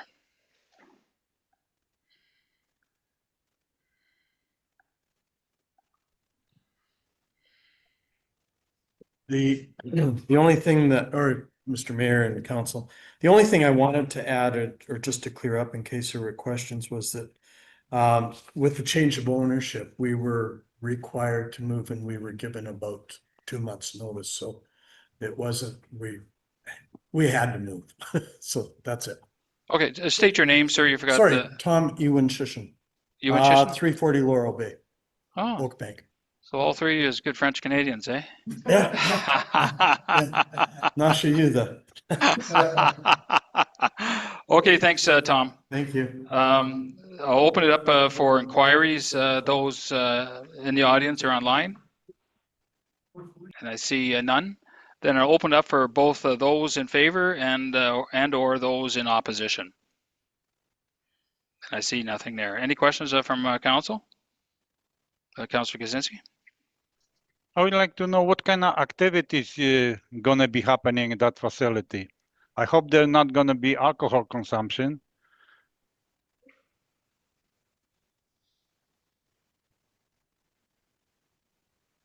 It's illegal to drink and drive.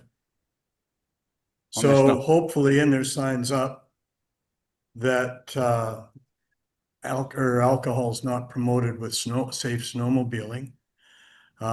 What people do, I can't. So who's going to be supervising that facility or snowmobiler? It's volunteer. It's not supervised. It's unlocked. There, throughout the province, there are likely about 100 shelters with heat in them and cooking utensils. So they're open to the public from 5 years old to I'm 71. I'm very active. So it's a variety. One of the interesting things about Manitoba are the shelters. Four of us went on a trip down to Minnesota 2 years ago by snowmobile. Their shelters are lean-tos. Ours is a 20 by 20 with a porch out front, insulated windows.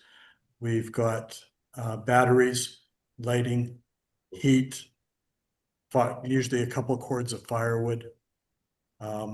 It's insulated. It's a nice spot. Yeah, I appreciate that. I guess it's needed for safety for snowmobilers, you know. It's place to safety, get it's together and, you know. It's social. Yeah. Yeah. Just as long as everybody is responsible, yeah, for themselves and, you know, because if I go there and I see somebody drinking alcohol, I'll Please say, report them. why are you doing that? I don't want to be beat up, yeah? And throw out on the cold. Yeah. Well, at the same time. Yeah. Thank you very much. Anything else? Thank you. Not sure, did I do those in favor or in opposition yet? I don't see anybody online or any audience there. If no other questions from council, I see none. I'm prepared to close the public hearing portion at this time. No further questions will be permitted. If we can read the resolution, we can vote. Whereas public hearing has been conducted under the Planning Act to consider an application filed by Springfield Pathfinders on behalf of the RM of Springfield, owner of the property located within Northwest Quarter 1310-7 off Centreline Road for conditional use. And whereas council is satisfied that the requirements of Part 7 conditional uses has been met, be it resolved that conditional use order number 25-34 be granted subject to the 2 conditions. With that conditional use, the resolution being read, can I get a show of hands? Those in support? That is unanimous, so carried. Thank you, guys. Let's go to 5.5. That's Mr. Van Dyke at the variance is 2527. Thank you, Perry. Give me a call there, Perry. Give me a call there one of these days. Okay, with 5.5, can I get a mover and a seconder for that, please? Fuel and Tarion. We have zoning variance 25-27. The proposal is to permit a total maximum building area of 5,644 square feet, 4,000 square foot for the construction of a new accessory building. The residual is 1,644 square feet is for the existing 2 accessory buildings. This is instead of the required 2,000 square feet as per section 62.5.8 within the RR Rural Residential Zoning District. This is located at 56070 Symington Road. Mr. Van Dyke is seeking council's approval for the overall increase in accessory building area to allow for the construction of a new additional new accessory building. Mr. Van Dyke's proposal is to construct a 4,000 square foot accessory building within the north side yard of the 7-acre property. The accessory building will be used for personal storage of vehicles, equipment, and used for he will want to work on his personal vehicles. Based on the provincial assessment records, the property currently has a single family dwelling, an attached garage, a gutted 528 square foot mobile home, excuse me, that is not occupied, a 900 square foot accessory building, which is a barn built approximately 1959, and a 216 square foot wood frame shed approximately built in 1965. The owner has indicated that the mobile home and the little 216 square foot shed are being removed from the property. With these two structures being removed, then this decreases the overall building area to 4,900. If council were to consider this variation order, I would offer the following conditions. Number one, that the applicant obtain the required municipal building and demolition permits. And number two, the applicant remove the gutted 528 square foot mobile home and the 216 square foot frame shed prior to the issuance of the building permit for the 4,000 square foot accessory building. So with the modification that was done, we'll have to modify the resolution to permit the lesser of the square footage, because within the original application, it was 5,644 square feet, and we'll have to reduce it now to 4,900 square feet, if that makes sense. Yes. Thank you, Mayor Terry. Thank you, Daniel. Would Mr. Van Dyke be in the audience? That's you, sir? Okay. Is there anything you want to add, Mr. Van Dyke, to what he had said? It's already in there. Okay. Yeah. Just state your name, sir, and It's your there. address. It's corrected. My name is John Van Dyke. I'm a resident of Winnipeg, actually, 225 Appleford Gate. The only request I'd make, I don't know if this is allowed, so I'm so sorry if I'm offending anyone. I've never done this before. Is where I read that we would need to remove the mobile home and the wood shed prior to permit. The only request I had is whether we could put some stipulation in the permit that those get removed before doing anything. And the reason I'm requesting is because we were going to use the heavy equipment trade that was going to come in to put in the road to the new shop to remove them. If it doesn't work, that's fine. It just would be some cost savings to the owner to have them remove the dwellings and then put in the road in the same mobilization instead of coming out, removing the structures, and then coming back to put in the road. As I said, if that doesn't work, that's fine. You're kind of saying that do it all in one time. Exactly. Do it all at one time instead of doing it all in two separate times, because we need the heavy equipment to remove the structures anyways. Correct. So we won't stop you from adding into your driveway or access to the site. It's just the issuance of the building permit. So you can go ahead and put your private approach and build it all up. Yeah. But we won't issue the structure permit. Okay, great. Sorry. Wonderful. Not a problem, sir. Then this is the public hearing. I'll open it up for inquiries in the audience. Ma'am?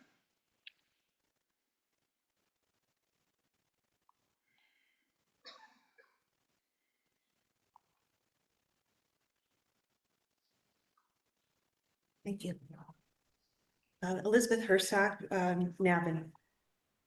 I have a couple of questions. One of them that may have been addressed. So could you just please clarify then, the correct amount is going to be a 4,000 square foot new build, and then only maintaining the 900 square foot vintage barn as an accessory structure? So not the original that was put in the original information of the 5644.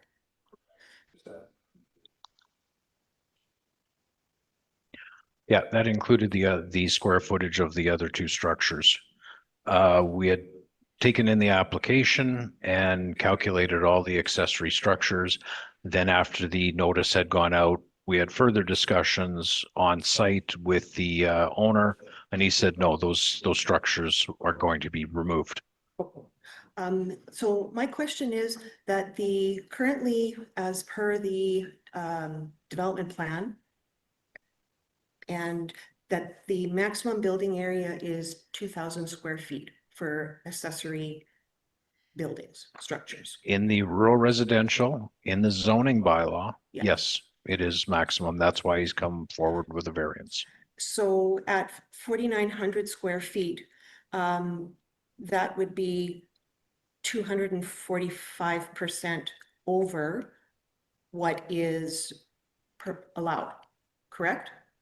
I don't think it's 200%. It would probably be a little more than 100%. So if you're just taking the difference and putting that over 2,000, it would be 145%. Yeah, that sounds about right. Okay. So my question is, and it's just, as I said, I'm here more for information. I'm an area resident on Plessy Road. So the house right now isn't occupied? Or you will be? Like, are you gonna be my new neighbor? No, my client, Ellen Whitmire, purchased the property.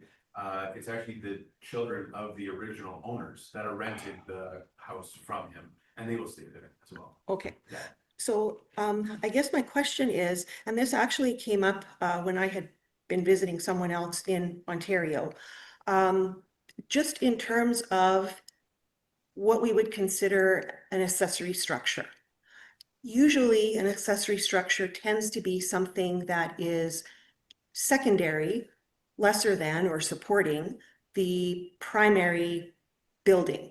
So in a rural residential area, your primary building would be your residence, your home. Correct. So my question is, with this, this exceeding this maximum building with a new construction and still maintaining the barn, the old barn, how is that determined in terms of what is considered, I guess, approvable? Pardon me? Well, what was your last provable? Yeah, like I guess I would like to know that, like I wouldn't consider this a minor variance application. I would consider the size of that structure to be quite large, in excess of the 2,000 square feet.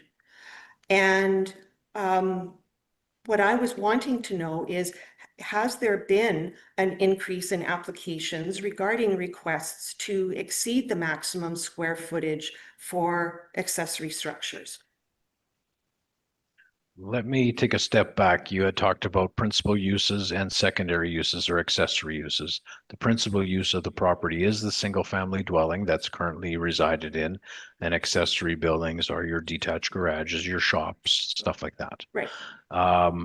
A minor variance is an opportunity where an applicant can make an application directly through the designated officer, being myself, for a maximum tolerance of 15% greater than the allowable of the zoning bylaw. This is a major variance, which is decided by council. And we've had a number of applications come in for accessory buildings to be increased in size, so much that with the new zoning bylaw that we're trying to get passed, that square footage has increased from 2,000 to 3,000 square feet, because there was a number of them, and we're still getting applications come in. It's totally up to council. It's council's decision if they will grant this size of structure. Right. No, and I appreciate that. I guess what I'm wondering is, because again, from zoning, which has not passed, that entire area is now rural residential. And so technically, every piece of property could be subdivided into 4-acre lots. And so my question is, if something like that would be approved, this parcel of property is 7 acres. Does that mean every individual could come and apply for this type of a major variance if a precedent is set? Let me take a step back. You had said that the land is currently all zoned, or with the future one, rural residential. That's the intent of the development or of the new zoning bylaw. Yes. Under the current zoning bylaw, there's ag restrict. mixed. It's ag Correct. restricted. Yeah. And one document being the development plan controls subdivision. The zoning bylaw controls land use and size setbacks and things like that. So right now, if this land was agricultural, like your neighboring properties, there is no size limitations at all. Okay, just wanted to make sure you're aware of that. And also how that old barn would be grandfathered or integrated in terms of being an accessory structure as opposed to perhaps what its original use was back in the 1959 vintage that it was. Correct. You could have it as a barn, you could have it as a storage shed. If this area gets developed and populated with more 4-acre developments, anybody can come forward and vary anything in the zoning bylaw. I have to take that application. I can't be subjective to say, yes, it's going to go, or no, that's a council decision. Yeah, no, I'm aware of that. Okay. I know you have to present that forward. Yeah, I have to bring it forward. So I'm asking, Chair, going forward, this is something that in the very near future, how is this going to be determined? And in this particular case, the application has stated that it was for personal vehicle storage and the ability to work on personal vehicles. Unlike a building that might be commercial or industrial, where you may have certain regulations to comply to, women's health and safety, etc. It's a large structure and it's in an area that is fairly treed. I'm sure that there will be some vegetation that'll need to be removed. And it is far back. It's not that it's an eyesore or anything. It's also just looking from a safety perspective with having such a large structure. We have no hydrants. We rely on the RM of Springfield Fire Department and a tanker truck and the pool that they have to use to pump. And it's more this forward thinking down the road that area residents are concerned about. And it's not a denial, it's not a condemning, it's just, and this is very real. This is something, as I said, I had a friend, sort of the municipalities that are between Vaughan and Oakville have all sort of gotten together because they were sort of originally bedroom communities in Ontario. You get people that are on rural acreages, properties. Everybody wants to have a big shed with their toys or their motorhome or their boat or what have you, to have it protected, to have it from the elements, etc. But at some point, if you are looking to have from what we currently are, which is a good mixture of land classifications, rural residential sprinkled in with ag, at some point there does need to be consultation in terms of what would be considered a reasonable structure. And I don't, or at least I hadn't seen anything that related to if there is sort of a maximum lot coverage, say like what the footprint or total square footage relative to the size of the lot, if there's anything like that or not. And just looking at trying to explore those opportunities. If you have a large property, you're not necessarily encroaching on someone. I've been at council meetings here where if you have in Oakbank, you've got concerns about residents being too close to the property line. I can't see, it's the structure, the height, etc. But I don't think that allowing individuals to just put forth an application of a large structure, without sort of an idea of where that comes from. Could I put in an application for a 6,000 square foot structure? I'm just, and it's just for discussion, as I said. And that's what we're here to decide whether we'll allow that. But given the size of the lot, you mentioned it yourself, the trees and so on like that, that's I got a few questions of Mr. Van Dyke after, but And the other applications, I'd also put my name down for those, but this will suffice in just one of them. The other applicants that had applied for variances for their structures, much less. And they might just be for like a detached garage or just situating something somewhere because it's just either lending to the land, etc. But just in terms of this one, I just thought it was a good opportunity to open up that discussion for, have you considered, because I'm not saying it's a Pandora's box, but if you allow one, well, and we, as I said, we all know that, you know, I'm not sure when that house was built, but back in the 1970s, the average house was less than 1,200 square feet. Now, if you're, you know, looking at what an average square footage of a home is, it might be more like 2,000 to 2,500 square feet. And, you know, it's all relative. So I'm concerned about resources. I'm concerned about fires. We have had fires in buildings, barns, units in our area, and we are, you know, we're concerned. We don't have that water. We have to rely on time. And so those are just some issues, like I said, more so for discussion and to try and seek some information. okay, thank you very much, ma'am.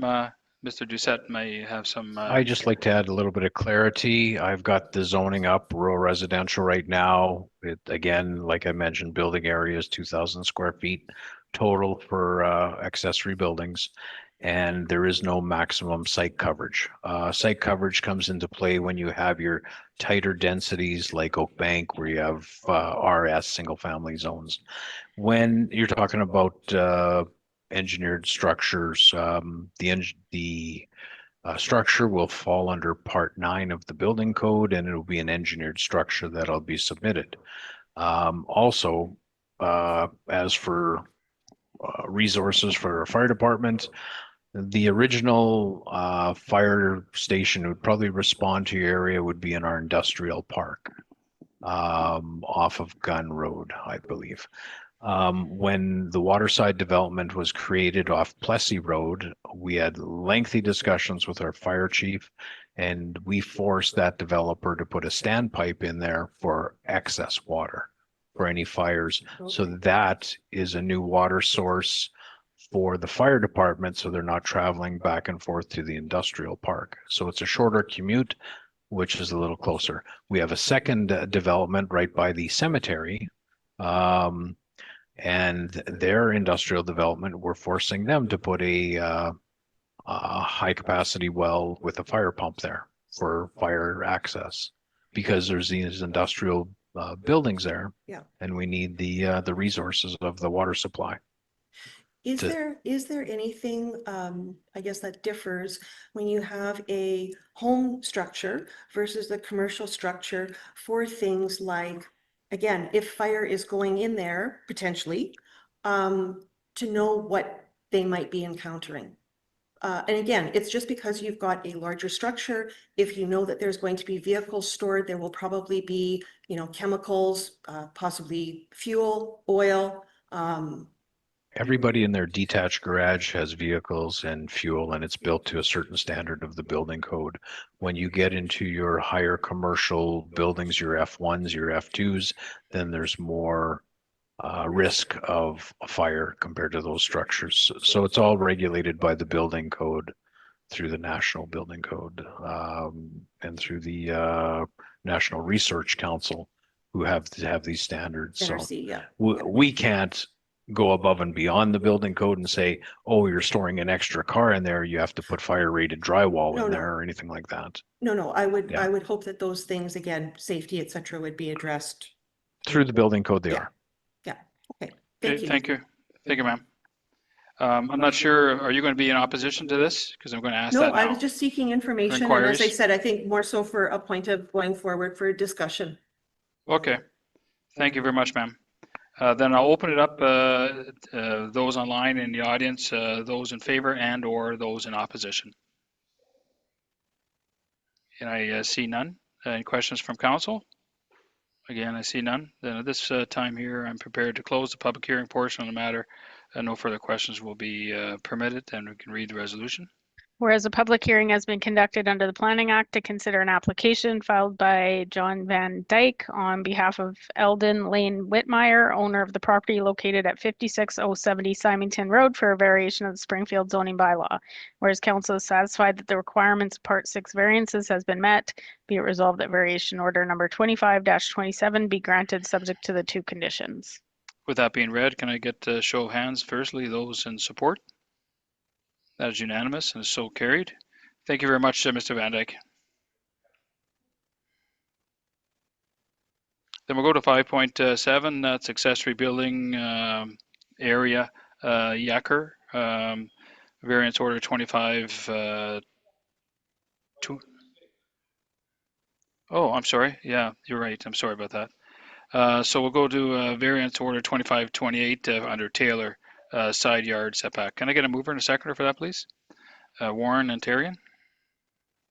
We have zoning variance 25-28. The proposal is to permit a reduced south side yard setback of 10 feet instead of the required 50 feet for the construction of a detached garage being accessory building as per section 84.6.5 within the AG Agricultural General Zoning District. This is located at 67080 Edgewood Road.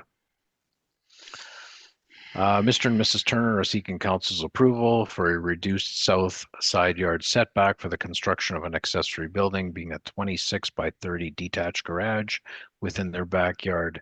As indicated in their letter of intent, the owners state that by allowing them to build the garage closer to the southern property limits, this will prevent them from removing some of the mature trees within their backyard.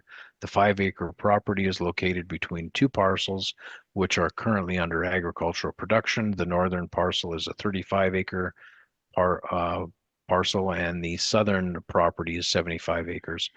Both do not have any structures on them. They're currently under production. If council were to consider this variation, I would offer the following condition. 1, that the applicant obtain the required municipal permits. Thank you, Mayor Terrian. Thank you. Would Danielle Taylor be online or in the audience? I am here online, yes. Oh, thank you, ma'am, for being so patient. Of course. Is there anything else that you want to add, what Mr. Doucette might have left out, or?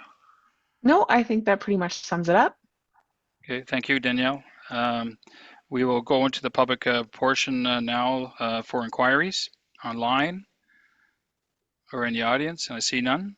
Then we'll open it up to those in favor and or those in opposition. Again, in the audience or online, and I see none as well. Questions from council? None. Then I'm prepared at this portion of the hearing to close the public hearing, and no questions will be permitted. And if we can read the resolution, we can vote. Whereas a public hearing has been conducted under the Planning Act to consider an application filed by Danielle and Michael Taylor, owners of the property located at 67080 Edgewood Road, for a variation of the Springfield zoning bylaw. Whereas council is satisfied that the requirements Part 6 variances has been met, be it resolved that variation order number 25-28 be granted subject to the one condition. Thank you. With that variance order 2528 being read, could I get a show of hands of those in support? That is unanimous and so carried. Thank you very much, Danielle. So you can go to bed now. I appreciate it. Thank you so much. Take care. Bye-bye. Right. Okay, why don't we go to 5.7? That's a variance 2529 under Yakir. There, can I get a mover and a seconder, please? Warren and Terrian. We have zoning variance 25-29. The proposal is to permit a total building area of 2,452 square feet for the construction of 2 new accessory buildings, plus which includes the 616 square feet for the existing 3 accessory buildings instead of the required 2,000 square feet for the construction of the accessory building. And for the construction of the accessory building to be located closer to the front,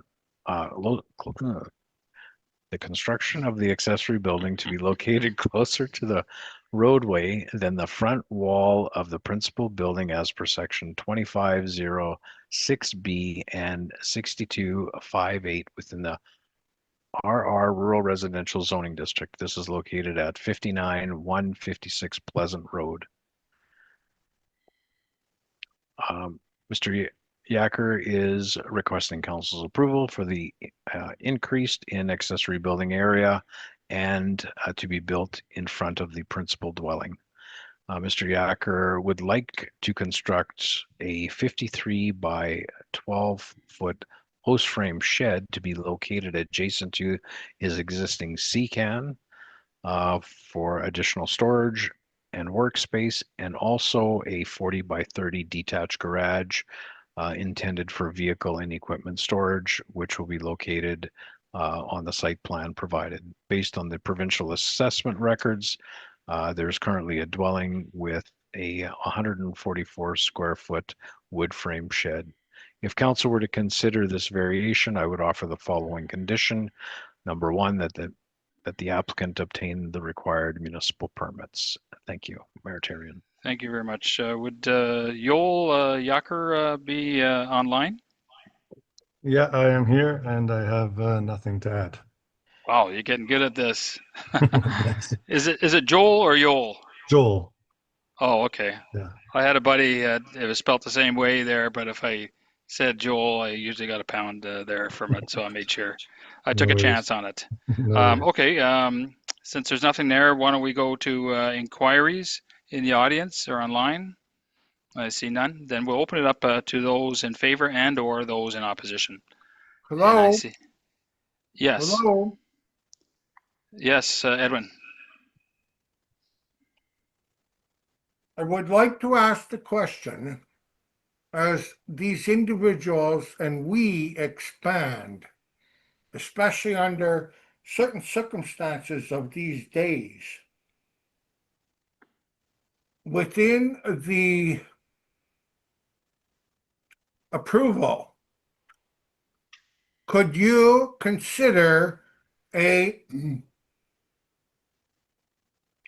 absolute defensible to their initiative, because they are obviously trying to do the right thing? Meaning a castle law. Would you consider, Mr. Mayor, a castle law for our municipality for these individuals that are trying to do such good things and help them to defend themselves?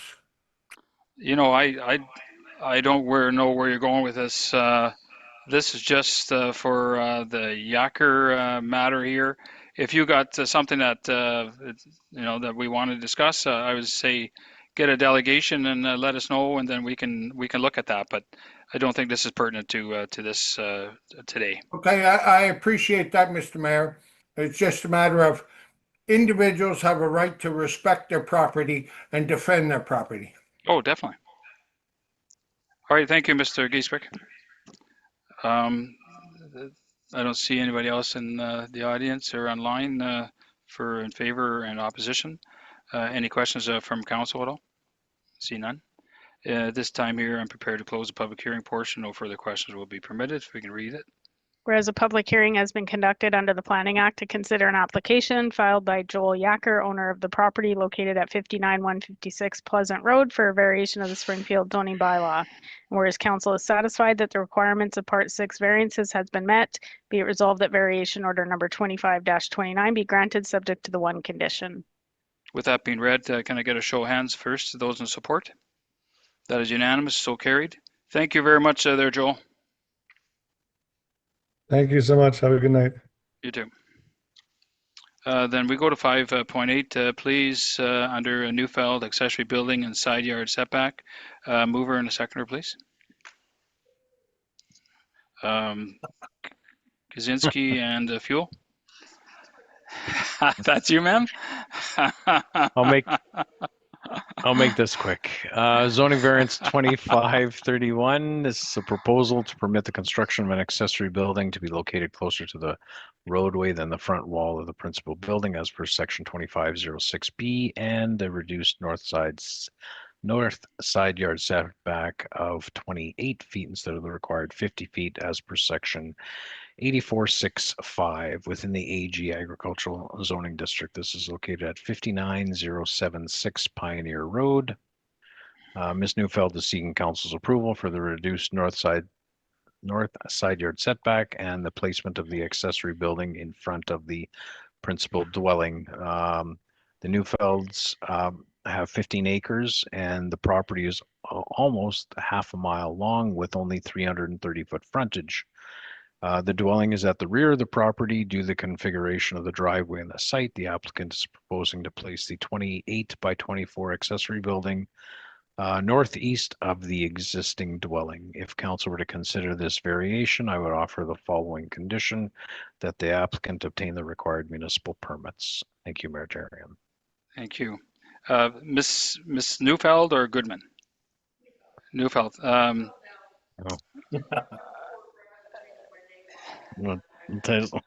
okay. Well, thank you very much. Thank you much for your patience there, ma'am. Anything you want to add more than what Dan had stated?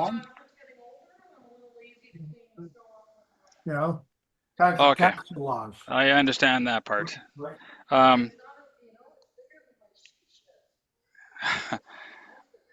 There's no such thing as a she shed. There's only man caves.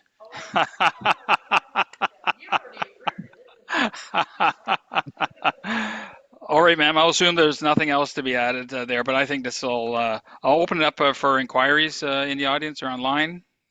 I see none. I'll open it up for those in favor or those in opposition. And I see none. Any questions from council? I've got like 20 some odd questions there for you, ma'am. I'm just kidding you.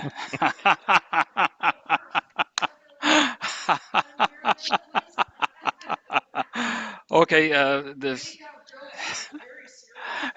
Yeah, I know. Okay, then I'm prepared to close. Any other questions from council? None? I'm prepared to close the public hearing portion on the matter, and no further questions will be allowed there. If we can read the resolution, then we can vote. Whereas a public hearing has been conducted under the Planning Act to consider an application filed by Chris Neufeld and Christine Goodman Vernon, owners of the property located at 59076 Pioneer Road, for a variation of the Springfield zoning bylaw. And whereas council is satisfied that the requirements of Part 6 variances has been met, be it resolved that variation order number 2531 be granted subject to the one condition. Thank you very much. With that being read, can I get a show of hands first of those in support? That is unanimous and so carried. Okay, we'll put down Chris as the sixth vote.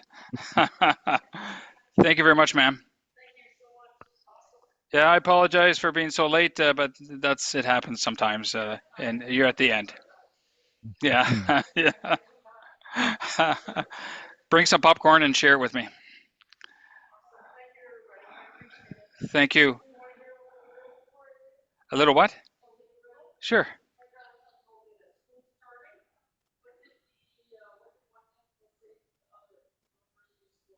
No eraser? Should have said that at the beginning there. That would have been better. Should have said that at the beginning. Yeah. Thank you.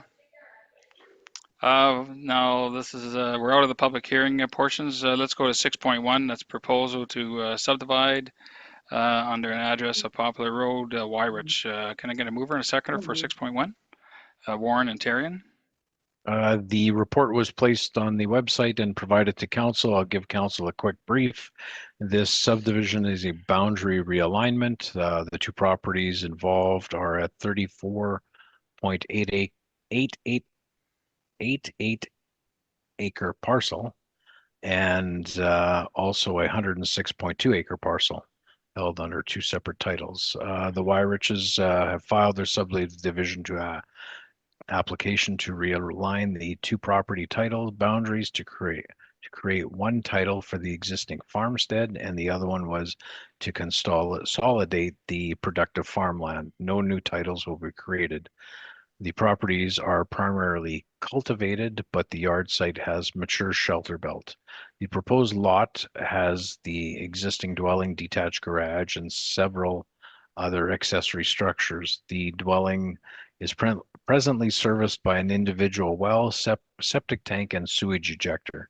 The sewage ejector must be decommissioned and replaced by a septic field, which will be a provincial condition. The current yard site has an existing driveway off Poplar Road. The productive farmland has frontage off both municipal roads, being Poplar and Cedar Lake. If council were to consider this application, I will go straight to the conditions. The subdivision can be considered under section 417 of the development plan.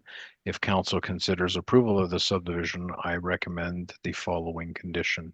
Number one, that the municipality require a digital copy of the subdivision, if approved, georeferenced, and in AutoCAD Civil 3D 2010 or more recent format. Thank you, Mayor Tarian. Thank you.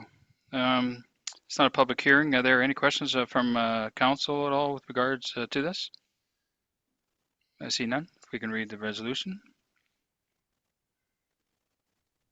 Whereas Volker and Daniel Wyrich, owners of the property legally described as Lot 2, Plan 59164 within Section 1811.6, has submitted a subdivision application for a property boundary realignment of 2 titles.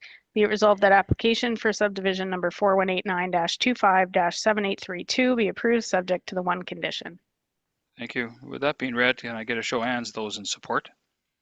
That is unanimous, so carried. Then we'll get to the last one. There's 6.2, Development Plan Amendment, Ag Preserve, third reading, Waterside Development. A mover and a seconder for this, please. Warren and Fuel. We have bylaw 24-11.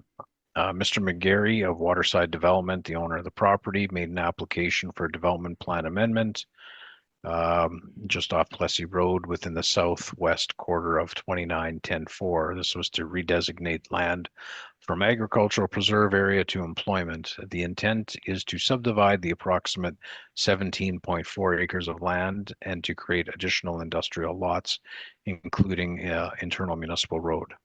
On November 21st, 2024, Council granted first reading of the bylaw. On January 23rd and March 27th, public hearings were held, and then Council granted second reading of the bylaw. Honorable Glenn Samard, Minister of Municipal and Northern Relations, received copies of the development plan amendment, including the 3 objections to the bylaw, and after considering the bylaw and objections, he approved the bylaw with no alterations or conditions. The Minister has provided Council with a written notice of the decision on July 30th of this year. Since we received the Minister's approval, now Council is in a position to grant or consider third reading of this bylaw. Thank you. Thank you. We had a large package here, lots to have been read there. Any questions from council with regards to the package here? Then if there's no questions, we can read the resolution to third reading. Be resolved that third and final reading be given to bylaw number 2411, being a bylaw of the RM of Springfield, to redesignate all those lands under CT 304-1533/1, described as Lot 134, Plan 433, within Southwest 2910-4, from agricultural preserve area to employment. With that being read, can I get a show of hands of those in support of 6.2, third reading? That is Warren, Kaczynski, Fuel, and Tarian. Those opposed? Those abstaining?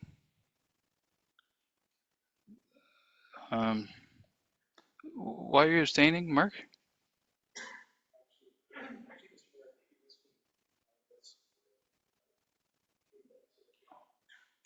Oh, let's do it again.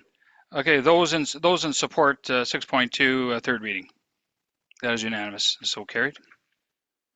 I'd like everybody to stay. We just for 2 or 3 minutes after there about our press release for tomorrow. There's nothing else to be done. If I get a mover and a seconder for adjournment, please. Miller and Kaczynski. We'll conclude at 10:03. Thank you very much. Or am I right there? Yeah, 10:03.